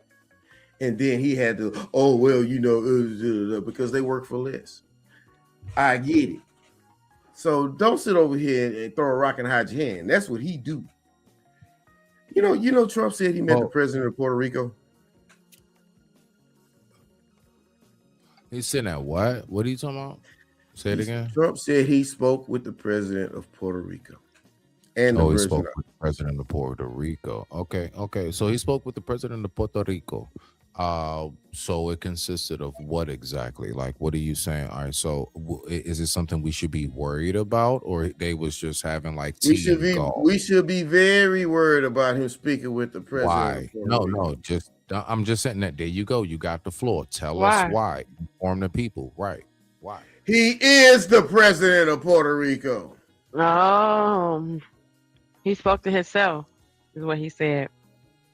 This is the kind of moron we Hey, that's talking about hey, who's bro. doing great for stuff. Y'all Well, stop he said playing he right now. basically saying he Y'all talked stop to playing yourself. right now. Wait, you think I didn't think of that? Of course I thought of that.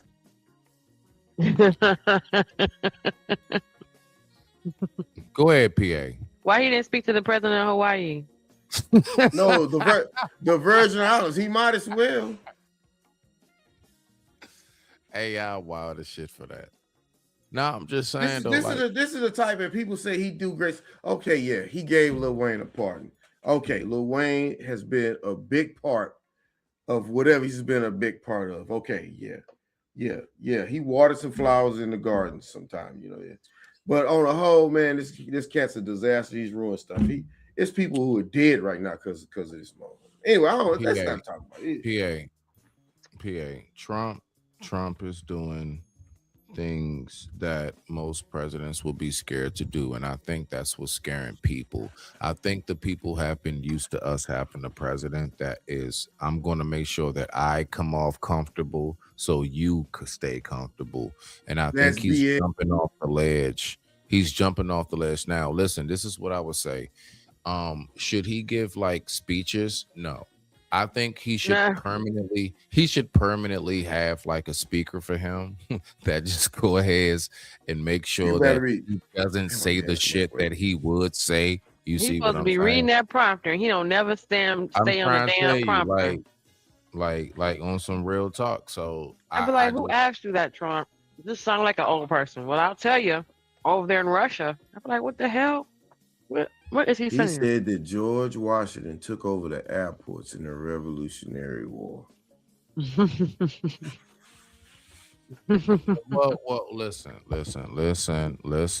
We have to keep. Oh wait, then he said, "What's the name? Free the slaves too." Yeah, I mean, I get it. I'm just saying, you know. So, do you believe this? So, this right here, I just want to know, do you all believe this when he says this? See, this is what I'm concerned about, is how much do we believe the leader, right? I don't believe shit he says. No, I don't know. No, you just hold on, PA. Do you believe what he says when he says this? President Trump says the U.S. will complete its military mission in Iran very shortly. Thanks for joining us. I'm Shana Humphreys. And up here, it's Friday, so he wasn't specific about when that is, but in his 20-minute address to the nation, he said the U.S. will hit Iran extremely hard and boasted about overwhelming victory in Operation Epic Fury. Aaron Navarro has a recap. President Trump told Americans in a nationally televised address that the fighting in Iran will soon be over. We are on track to complete all of America's military objectives shortly, very shortly.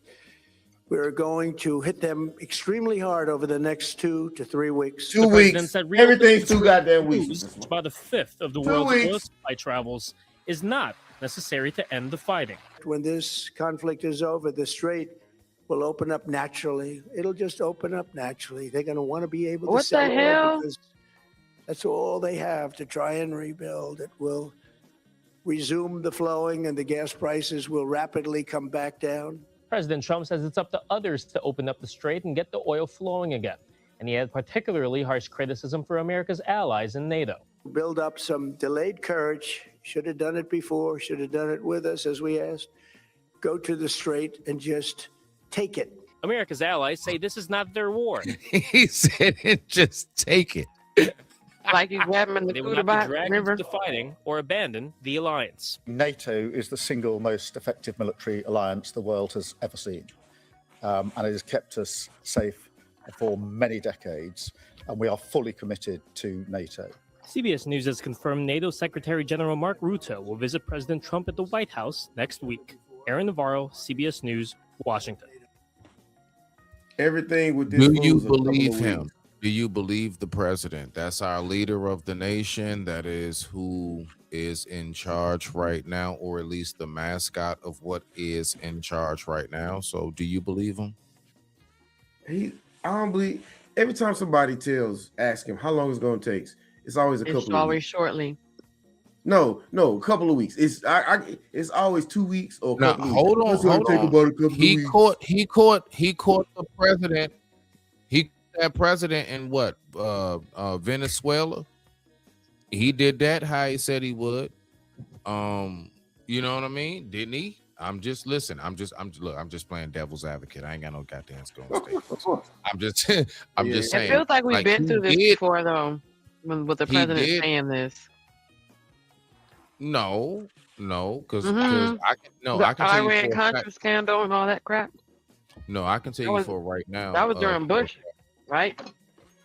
Yeah. was Reagan. We're fighting with Iran, the I country. Was that Bush? Was that Bush or Reagan? That was Wait. I don't know. I'm old. Big I don't Bush, remember. Little Bush. Big Bush or Little Bush. I don't know. It's either Big Bush or Reagan. Okay. It was one of them. It was one of them. We had the same conversation where we were going to pull them out. We're going to end it in a couple weeks. No, it's and Bush. It was Reagan. The same conversation. I feel like it was Bush because that's when. Oh, it was Daddy Bush. No, it was Reagan. No, it was Reagan. I'm almost certain it was Reagan, but I could be wrong. But no, I'm not wrong because you old enough, I'm not mistaken. No. Matter of fact, that Iran. I'm 43, and I think it was 100%. It was Reagan. I'm 100% sure now. It was Reagan because I remember what that said.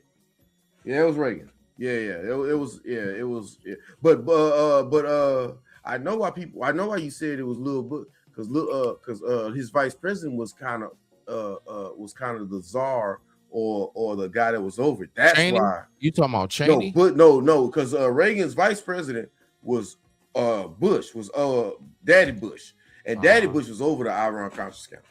So that's why you think it was Bush, Daddy Bush, because he was over it, but he was vice president. He wasn't president. So yeah. If I'm not mistaken, that's. I was a kid when that was happening, but I remember it I remember it because I started programming computers when I was 9, and I was in like a lot of that like I had to grow up real quick because I was into a lot of stuff that a lot of adults were doing, So anyway. Yeah, the oil. It was the same thing. It was Daddy Bush. What was we doing with the oil, with the gas? Remember in Texas, all the gas was high. Oil. Oh, that's a whole different. That's a whole different thing. Okay, that's what I was thinking of. I'm like, we were just having Okay, that's what I was thinking of. Because remember, he said the gas prices will come down. That's what triggered me. Because I'm like, this sounds so familiar. Like we've been through this before with the same thing. The gas prices was high, and they said when we're going to end this. We're going to come in there stronger. We're going to end this in a couple weeks. And it felt like I heard this before. I'm like, who said this? And I'm like, wait, gas prices. Trump always say every. Did I mute my mic? So it was Trump Daddy always Bush. say. Trump always say that everything's gonna. Oh, we're gonna have a solution in a couple of weeks. And he always says that. I mean, anyway, I don't. Look. Anybody who believes this dummy. And yeah. He people like, oh, well, how could he go to the college he went to? He went to college in 1966. University of Pennsylvania ain't what it is now. You know what I'm saying? Right. This is after they started raising the test scores and making it hard to get in to keep the black people out. After what happened in 65?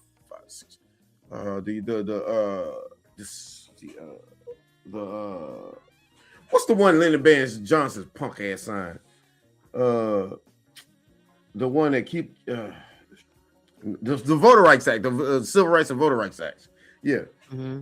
So now they can't keep you out based on racism. So then they kept you out because of merit, and that's when University of Pennsylvania became a hard school to get into. But before then, and he had somebody take his SAT scores. These are facts. You can easily look this up. And he was on Jeffrey Epstein Island boning them young chicks. Yeah, he was wrong. He and that's why he don't want that out. I know somebody used to work on the team. He used to own Miss TUUSA. Watch your language. I know PA. somebody. Watch language, PA. I know somebody told me he would go into the teen girls' dressing room and stick his fingers in their mouth to look at their teeth and inspect their teeth. And then he'll say you and you. PA. I said inspect their teeth. Okay. He'll stick his fingers in their mouths and inspect their teeth. And he'll say you and you. Come on upstairs if you want to win. Let's go ahead and look at this right here. Thank you for that information, PA. Jen, is this, I don't know, somewhat of what you're talking about when you say you've heard it before? Before they left Washington for their August recess, Congress failed to take action on an issue that is currently of great concern to Americans. High prices, gas supply of oil is not keeping pace with demand. To reduce pressure on prices, we need to increase the supply of oil, especially oil produced here at home. So in June, I called on Congress to open up more of America's domestic oil resources for exploration, including offshore exploration of the outer continental shelf. The American people overwhelmingly support this proposal. But throughout the summer, the leaders of the Democratic Congress have refused to allow it to come to a vote. Now that the pressure to take action has become overwhelming, Democrats expanded drilling by preventing a vote. They are now attempting to block it by bringing up a bill that is designed to fail. News reports indicate that Democratic leaders in Congress may plan to hold a vote on a bill that would make us more dependent on foreign oil and would likely make energy costs go up, not down. This bill would raise taxes on energy companies, which would reduce domestic production. This bill would make the nation more vulnerable to supply shocks by tapping into our emergency supply of oil, the Strategic Petroleum Reserve. And it would impose a rigid national mandate that would increase electricity costs in states where there are few renewable resources. Democratic leaders know that these counterproductive proposals will not become law, yet they seem ready to push this legislation as a way to block offshore drilling while appearing to be in favor of it. They need to stop standing in the way of expanding domestic production and take meaningful steps now to address the pain caused by high energy prices. University of Phoenix feels built for. See, yeah, that was 2002, around 2002 with, George W. Bush and that whole, and I remember that with the Iran, North Korea. They called it the axis of evil, what they were saying. That's when the gas prices went up. And it feels very, very, very familiar, as if we were already been through this and we're having the same conversation again. The same thing's happening again, but they're different. Look with up, look up the Donald Trump 2 weeks compilation, and that's what I think you may be. Nah, everything he does is 2 weeks. Everything he does is 2 weeks. How much? 2 weeks. 2 weeks. 2 weeks. Well, we've been waiting a long 2 weeks now. Man, he ain't long 2 weeks now. Trump, man, this dude said. This is the longest 2 weeks I've ever waited. Donald Trump is trying to explain to a news reporter. He's like, most people don't know that Puerto Rico's an island. He said that, and people's like, that's just gas, PA. Nah, man, that ain't no. That's just moronic. He doesn't know what he's talking about. And he thinks everybody else is dumb as he is. Everybody knows Puerto Rico's an island. He do think people are dumb. Hey, Smitty, though. He's right. He thinks everybody else is dumb. To your video earlier, I was gonna say, did you hear about the lady who gave up her child for an adoption some 24 years ago, and then she's now in her 40s and she ran back into him, and then she ended up dating him? She said thank God they didn't have sex, but she found out that was her son. Speaking of marrying, messing with your sister. She did a whole TikTok stream, and she kind of broke it down like, wait, like I didn't know, and she just too many things started looking, having that we get along great, but it's something off conversation. And then, of course, it's not was it unnatural for a younger man to want to deal with an older woman. And she was only like in her 40s, and he's like 20 something. Right. So that would have made it like a teenage mother. She gave him up, and she never saw him after that, just to run into him. And he pulled up on her, and she like, hey, young man. And he like, hey, round, cougar. And he thinking he pulled a cougar, and she thinking she got her groove back, and come to find out it was her son that she had given up for adoption. Now, if a dude would do that, people would be ready to string him up. You know what I'm saying? One guy in this space said that he was so estranged from his daughter that he didn't even realize it was her in a Whole Foods. All he saw was her wearing these booty cheek shorts, and he walked up on her, and then when he finally walked up on her, he realized, wait, that's my daughter. Nah, He told us the story. I'm talking about when Stella got her groove back. What was Stella? Stella was a passport HOE 03. Now when dudes go do that, they shun them. They shun them. But with Stella doing it, she just go and get her groove back. See, this is why I can't stand these two-faced. Man, I'm telling you, they two-faced it. I'm sitting here peeping it. Nobody say nothing about it, but I say it.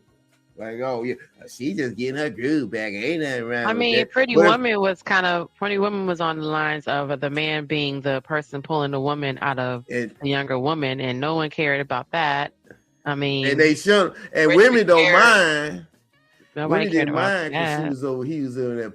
See, he was over in there lacing her up with that fetty, because that's a woman's dream. But if a passport bro go give a woman in Colombia $8.50, oh, it's a problem. It's a problem. Oh, yeah, that's sexy. What do they call it? That's sex trafficking. That is exploitation of man. But if Stella go over there and let Lennox blow her back out for a couple of days, oh, that she just getting her groove back. I don't want to hear that BS. She ain't getting nothing back. She a passport HO3. So is there a double standard? Would you would say, PA? Yeah, it's a double standard, and I'm cool with double standards, but just say it's a double standard. That's all I say. It's already been one, because men were going and doing that before women were even able to. But yeah. Yeah, but it's all right when they do it. But they got a problem when I do it. That's how women felt. So women started doing it because men were already doing it. They were AKA the business trip. That's how you thought. I thought he was away on business. When Medea played it, Medea let us see it, and she played it out for us. We thought he was away on business. He left that woman and left her and got a whole younger woman with 2 kids. Yeah, but Stella wasn't there on. Stella was just on vacation. She was on vacation. Same thing that we've seen happen with other situations. Men do the same thing. Then all of a sudden, Mr. Dexter Dangalang to show up, and now she just getting her groove back. Man, I can't. Well, I swear, man. I swear. And I go over to the Dominican Republic, and if you think it's only dudes running up over there, oh, you highly mistaken. It's women going over there catching everything in that ocean. Fish, crabs, and whatever else is up in there. PA. You he ain't in his own show. He got a channel. PA got a channel. Shit, go subscribe to him. Literally, it's PA Texas Worldwide. Go subscribe to my man. PA, go over there, subscribe to Genesis I Am. Go over there, subscribe over to my home. Let me see. Let me do that real quick. Go over there, give her a sub. I will forget, because I'm finna go give me some more drinks. I'm finna drop off in a minute. Hey, listen, real quick before you go, PA, because this is literally it right here, because I'm about to go ahead and get down to myself in a bit. This is the last little piece I want us to talk about. I'm gonna just let this play. PA, Jen, I want y'all to tell me, is it the school's fault or is it mama's fault? Let's talk. So I see we're talking about Tiffany France. Tiffany France is the mother that came on here crying and whining about her 12th grader who got sent back to 9th grade. He didn't fail. The school failed him. The school I saw that video. At their job. They failed. That's the problem here. They failed. Don't he get a chance? Do he get a chance? France's son, in his 4 years at Augusta Fells, earned a grade point average of 0.13. He's a smart kid. Today, we're going to take a look at the story of Tiffany France and the situation her and her son had to go through with. Let none of this get the best of us. All right? Be strong, son. We got this. He's stressed, and I am too. Like, I told him I probably will start crying. Like, my son is, I don't know what to do for him. This coming June is when Tiffany France thought her son would receive his teacher diploma. And I'm just trying to fight. He like, Mom, what was all this for? What did I do this for? Like, don't he get a chance? Do he get a chance? But after 4 years of high school, this mom just learned her 17-year-old has to start over. He's been moved back to 9th grade. Why would he do 3 more years? He didn't fail. The school failed him. The school failed at their job. They failed.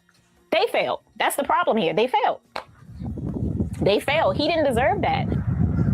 France's son attends Augusta Fells Savage Institute of Visual Arts in West Baltimore. His transcripts show in 4 years, he has passed just 3 classes, earning 2.5 credits, which places him in 9th grade.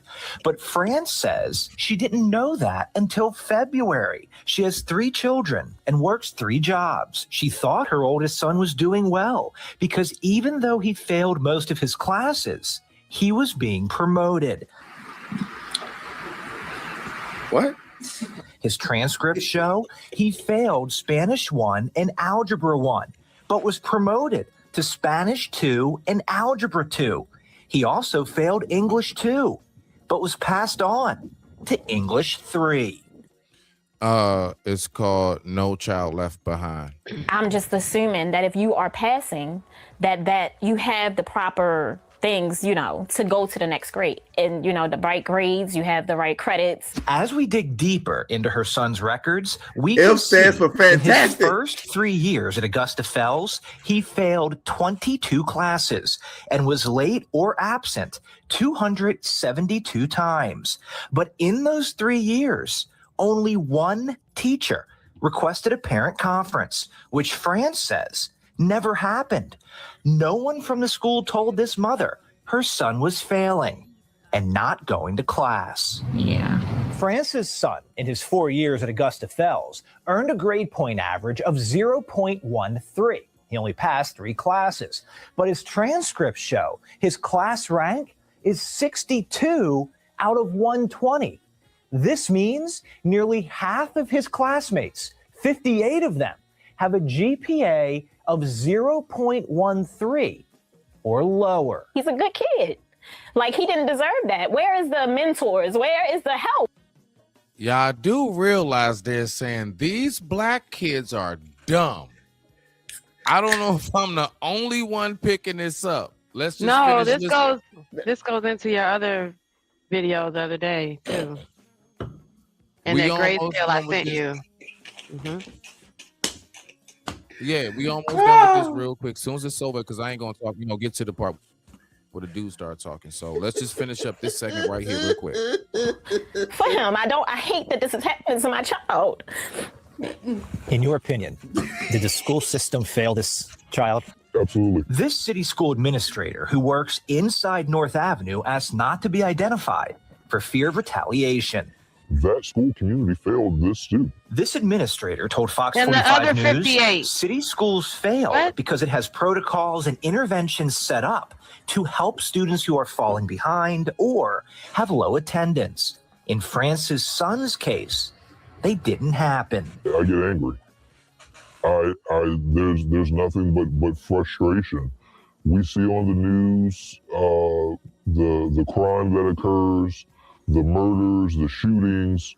We know that there are high levels of poverty in Baltimore. Things like this are adding to that. These children are why I do this work. Dr. Sonia Santelises was school CEO 4 years ago when France's son was a freshman, but she will not interview with Fox 45 News. Instead, we received this 2-page statement, which explains what should happen when a student is chronically absent or failing. The district says students received a letter about their academic status this past summer, and records can be accessed through the campus portal. When a student is absent, an automated call is placed to the number on file. The statement also said the school conducted recent home visits and the student's parent visited the school.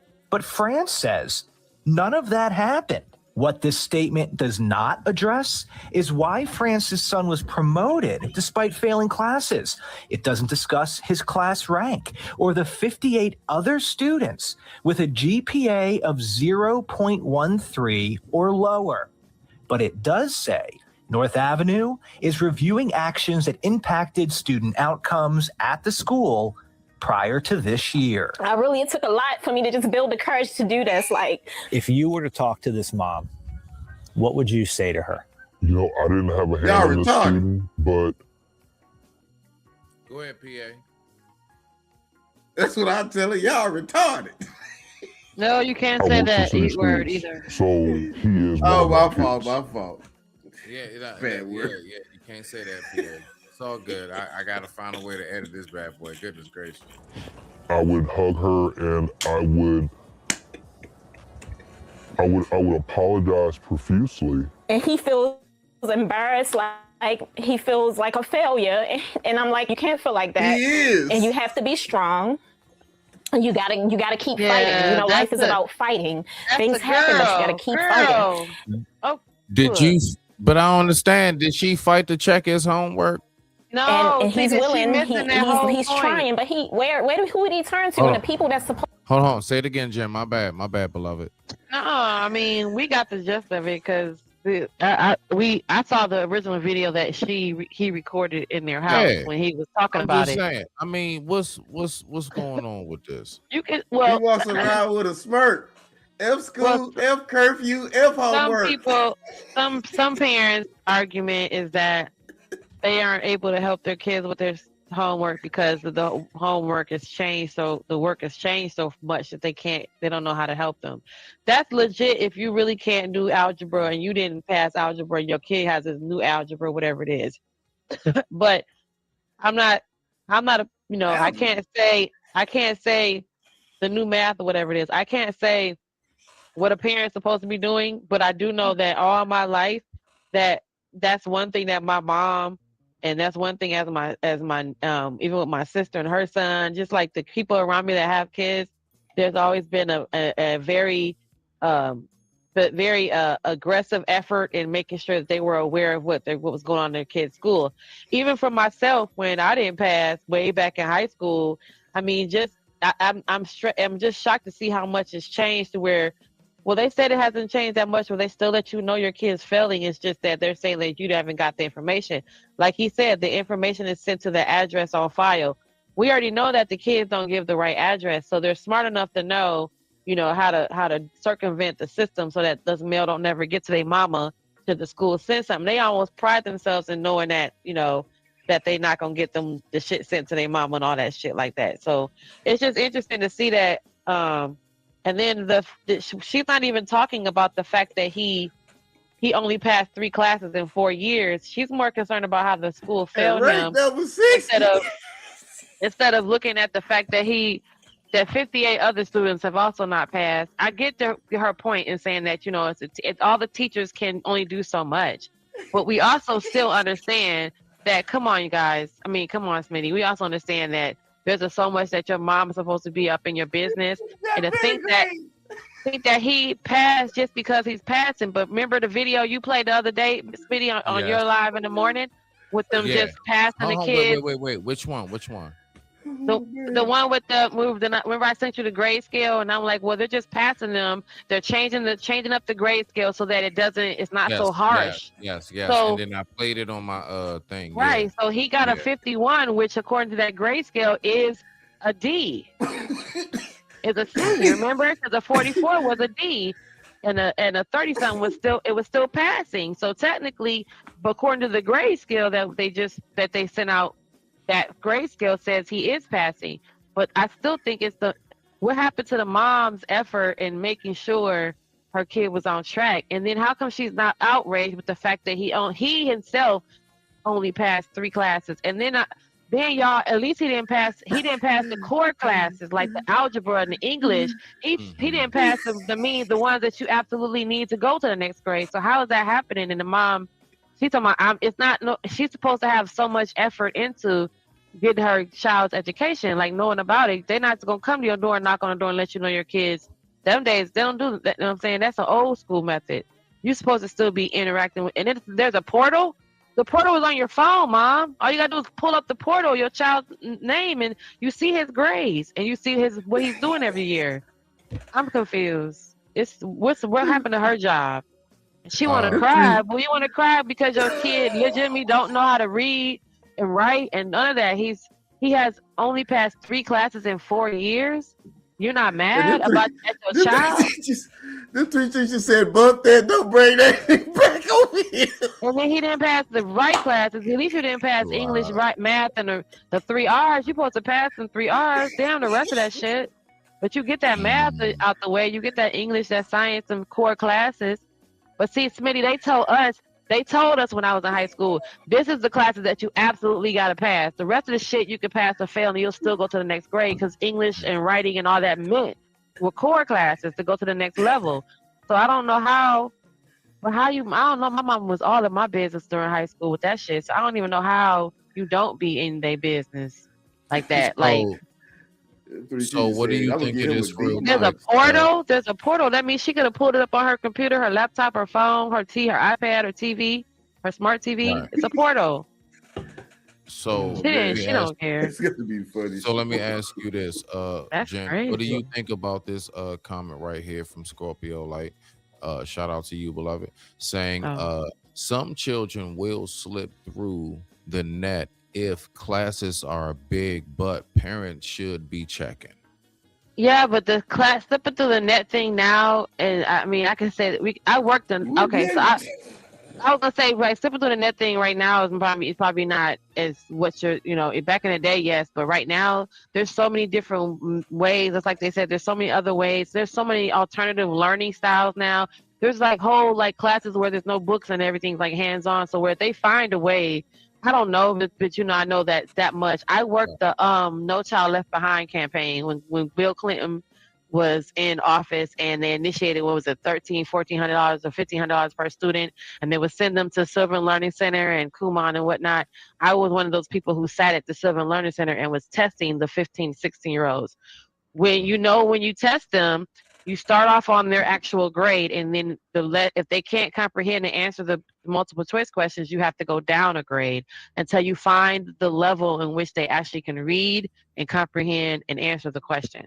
Sometimes it is on the 4th grade, 5th grade, 3rd grade level. But I mean, that whole campaign in itself was designed for this right here, so that no child does get left behind. And they offered this, and they realized there's alternative ways that kids can learn. So there's not just a sit behind a book, sit in a book, in a classroom, because then they say to me that boys have the hardest time with that structure to begin with. So this, I mean, all that put together with the fact that if we know this, the boys are having problems with that structure. The black boys are really having a problem with it. You got this mama who really don't know how to handle her child's business. The grade scale is reduced so that the 51 is now a C and not a D anymore.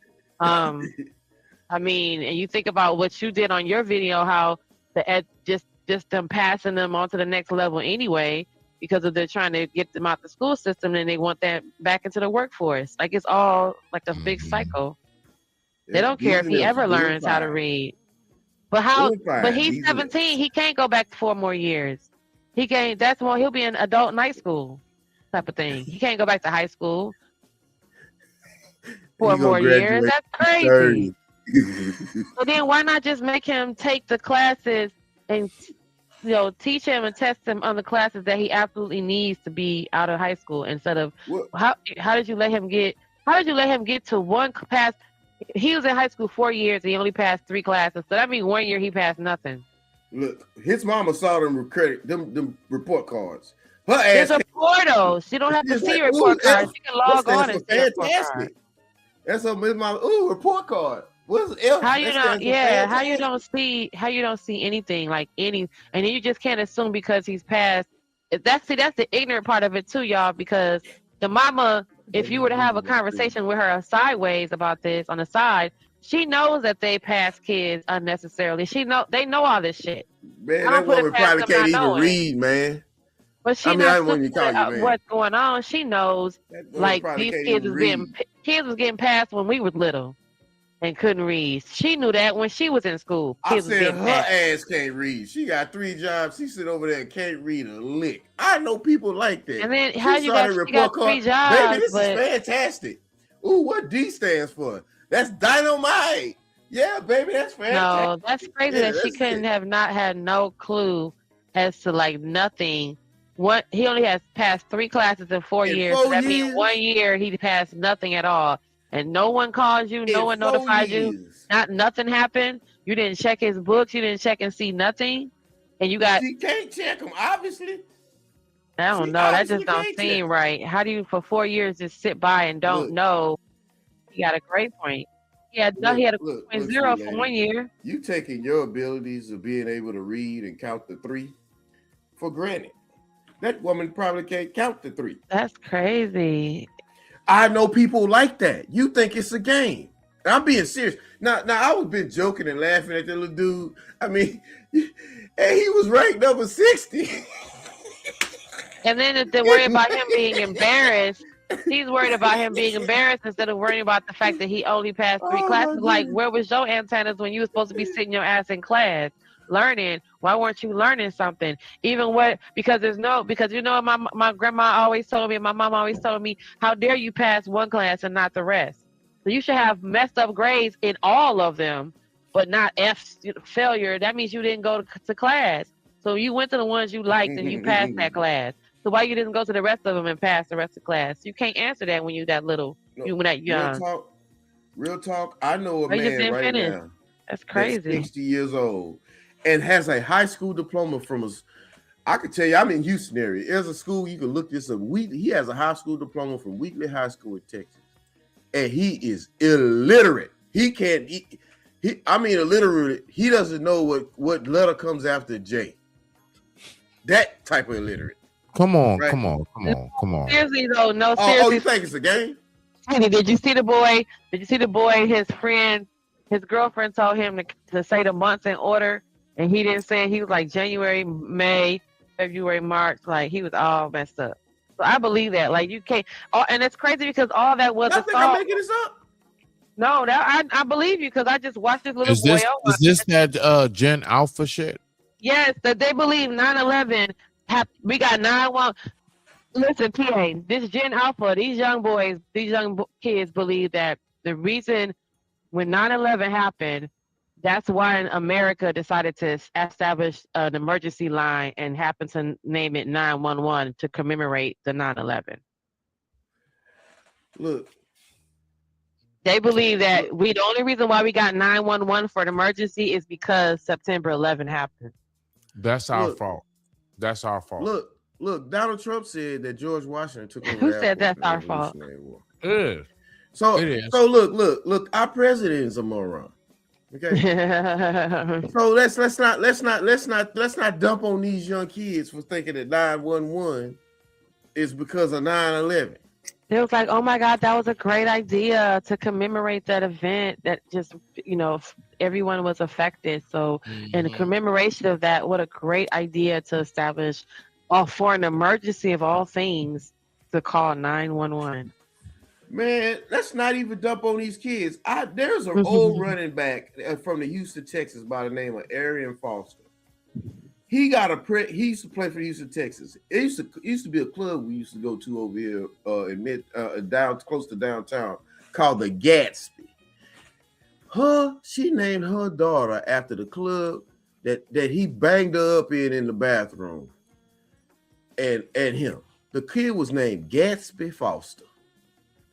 And a woman I was cool with said, "Oh, what a great idea." No, she didn't, PA.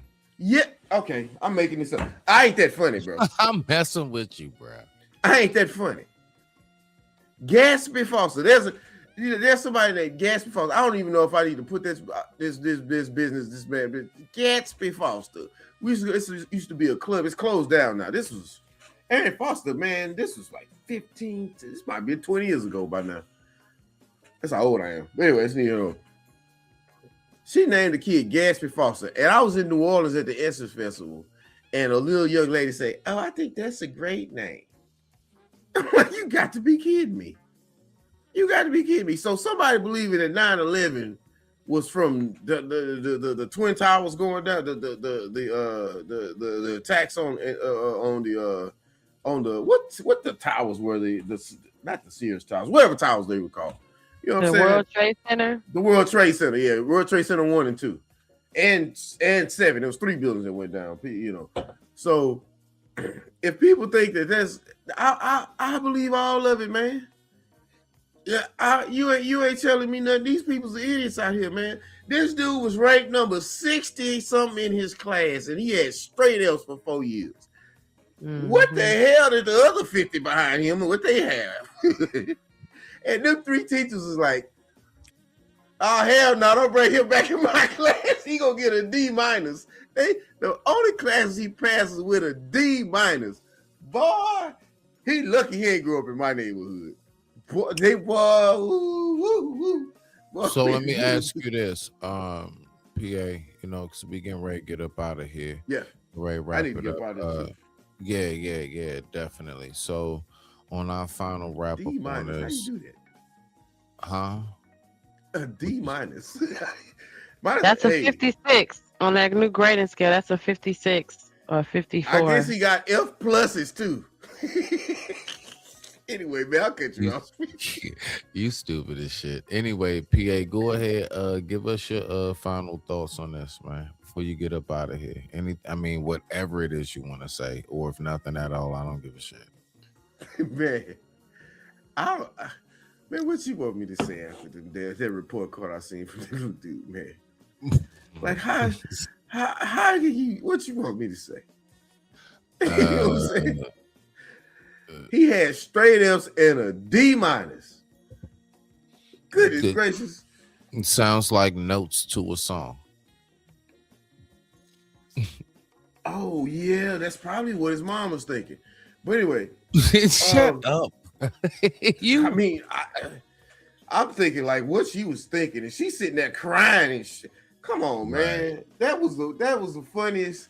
I'm sorry why I think that was the most hilarious thing I ever saw.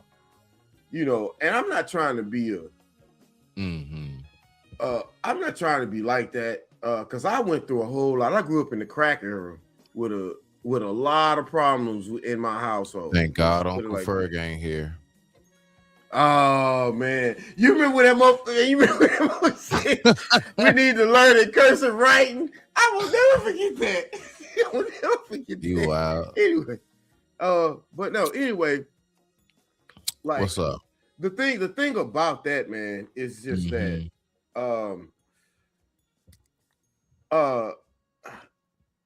we've all failed as educational people. I come from a family of people who we were on the other side of the grade scale. Let's just put it like that. You know what I mean?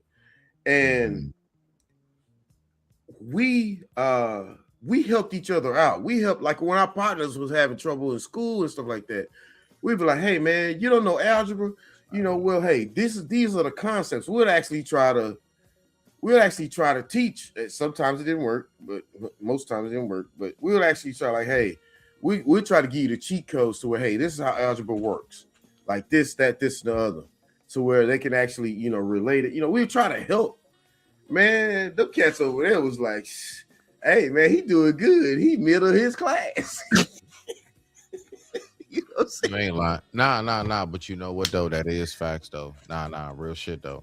That's just sad, man. Remember that. I actually do remember times like that. Like it did used to go like that. That's crazy. Yeah, I mean things are just different, man. And but as far as that damn kid with man, you can't tell me that he came from anybody that was really in any part of man, you know what? I don't know, man. That lady say she worked 3 jobs. She too busy, man. So I don't see the difference between making straight F's than having. Nah, there's a difference. Than having the kid with your sister. But there's a difference between that. There's a difference. But I'm talking about as far as the parents coming, the parents having some type of. There is a disconnect. That's just the parents. Let's not dump on this lady and you know, and their parents. I mean, hell, what about the partners? What about the homeboys? Sharp ain't do nothing but sit there and start barking at him about how he ain't pimping, he disrespecting the ism. You know, instead of just trying to, he know that, but instead of just like, hey man, you need to be on something else, man. You know, and like, hey, and not only just tell him, show him. You know what I'm saying? Because what Roger Mayweather said about and I'm gonna end it here, whatever. Because I'm finna get my ass up and get in the car and go to this place. You what good, Roger brother. Mayweather said about how Angelo Dundee wasn't about anything as a trainer, and Angelo Dundee was Muhammad Ali's corner man. Yeah. Because he's like, what's the famous line he said? You know, oh, you lose it. He was always saying, you're losing it, champ, you're losing it. And Roger was like, well, hell, tell me how to win. Tell me how to fix it. You know, that's what we should do. Tell them, don't just say, you know, just don't bark at them and say, hey, this, that, this, and other. Tell them and show them how to fix it. And that's why I end up with that. That's my philosophy on it. You know, but you know, I appreciate you. Different. I appreciate you on that, PA. Much respect to that, my G. Everybody give it up for my man PA Texas. You know what I'm saying? Yeah.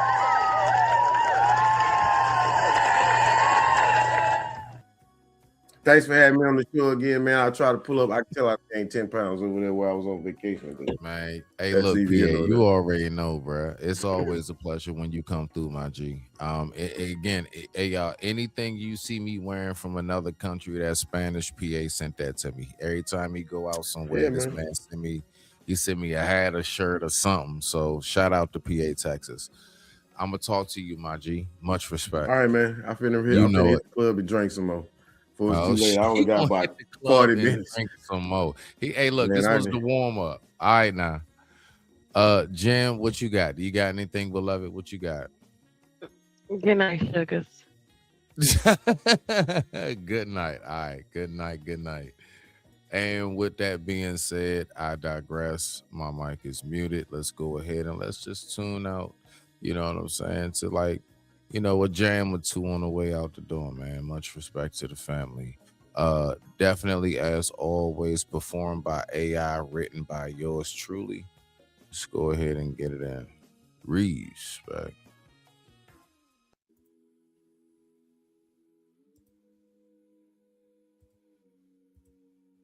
Oh.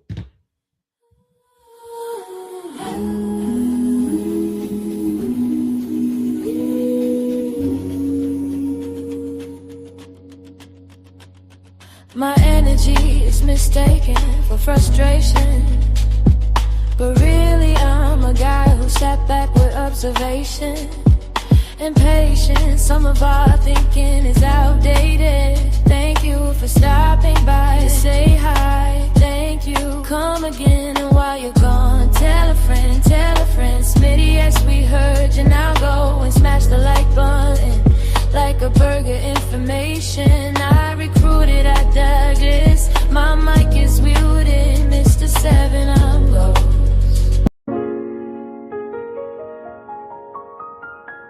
And Cassie cool truly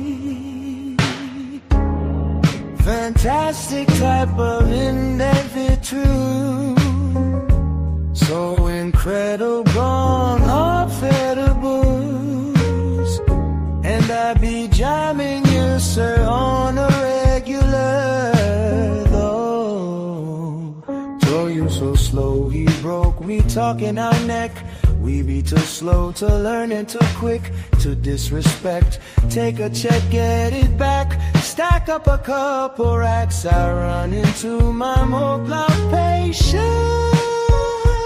Look for some help, but be still. Fuck your life, dead your time, dead your bell.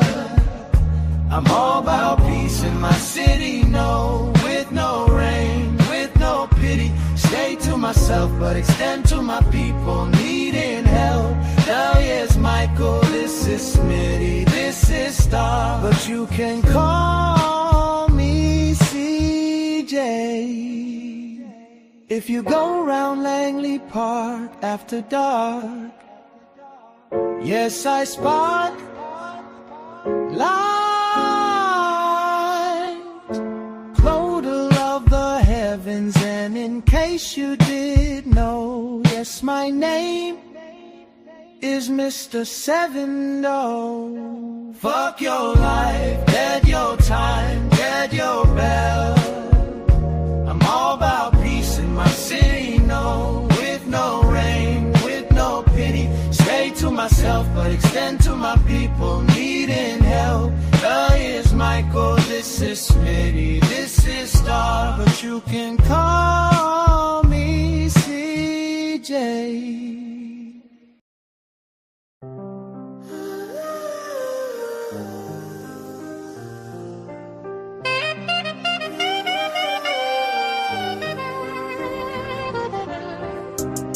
I'm a fallen angel from sky. Up above, I'm that man that think is a thug. I'm your drug and your plug. Wings tucked, I seen pain, seen blessings, seen luck. Ran over by train, that's about 8 trucks. Smitty really gritty, but never I'm no slut to the money and fame. You can keep your chain, we free men over here. And in case you didn't know, my favorite color is here. Yes, I'm here, not fresh to death, no stress, no worries. All burdens, I done buried, closed coffin. I'm the beauty of the beast, in a man I found often. I'm the cure to infection, my reflection is broken down in sections. Retired chef outside, still cooking. I be rocking with best, thank you, good looking. Y'all must be lunching on mothers. If you not from my section, then you cool, but not a brother. Lone Star, the astronaut from above. You looking for a fix, I'm your brand new blood. Shotgun slug, flood of the love spreads. Truck by train, made it out by thread. Should've be dead, but rose from darkness and walking with an oath. I'm not the goat, I'm shepherd. Blending into the world tree, hiding a leaper. Mr. 7, I'm ghost in flesh.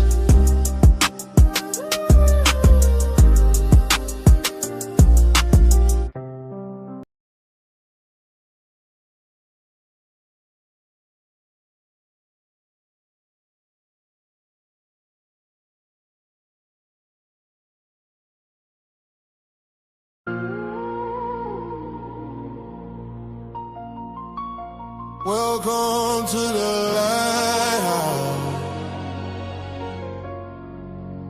Storm all around. I'm standing right now, sent from the cloud. They talking mine now, but I'm just fighting for my blood and my life. Yeah.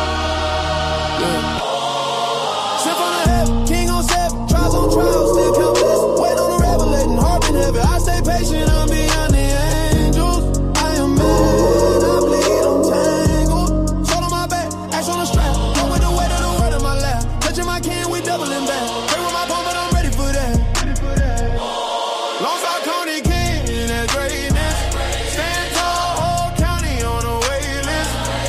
I just want my acres, you can keep your Grammy. Build this from the gravel for my whole family. PG is great and the DMV ain't faking. If I said I'm the one, no, I wasn't mistaken. Long Star County King, yeah, we blazing. Welcome to the Lighthouse Foundation. Still waiting on revelations. Till then I'm in rotation. Heard of my chases, but I'm chasing. Turn my scars into statements. I don't need your stage camera.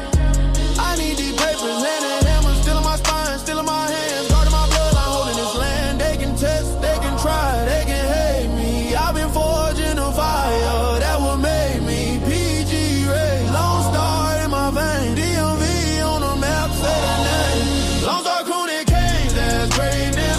Stand tall, whole county on the wait list. I just want my acres, you can keep your Grammy. Build this from the gravel for my whole family. PG is greatness, DMV ain't faking. If I said I'm the one, no, I wasn't mistaken. Don't talk who they can, yeah, we blazing. Welcome to the Lighthouse Foundation. I digress. My mic is muted.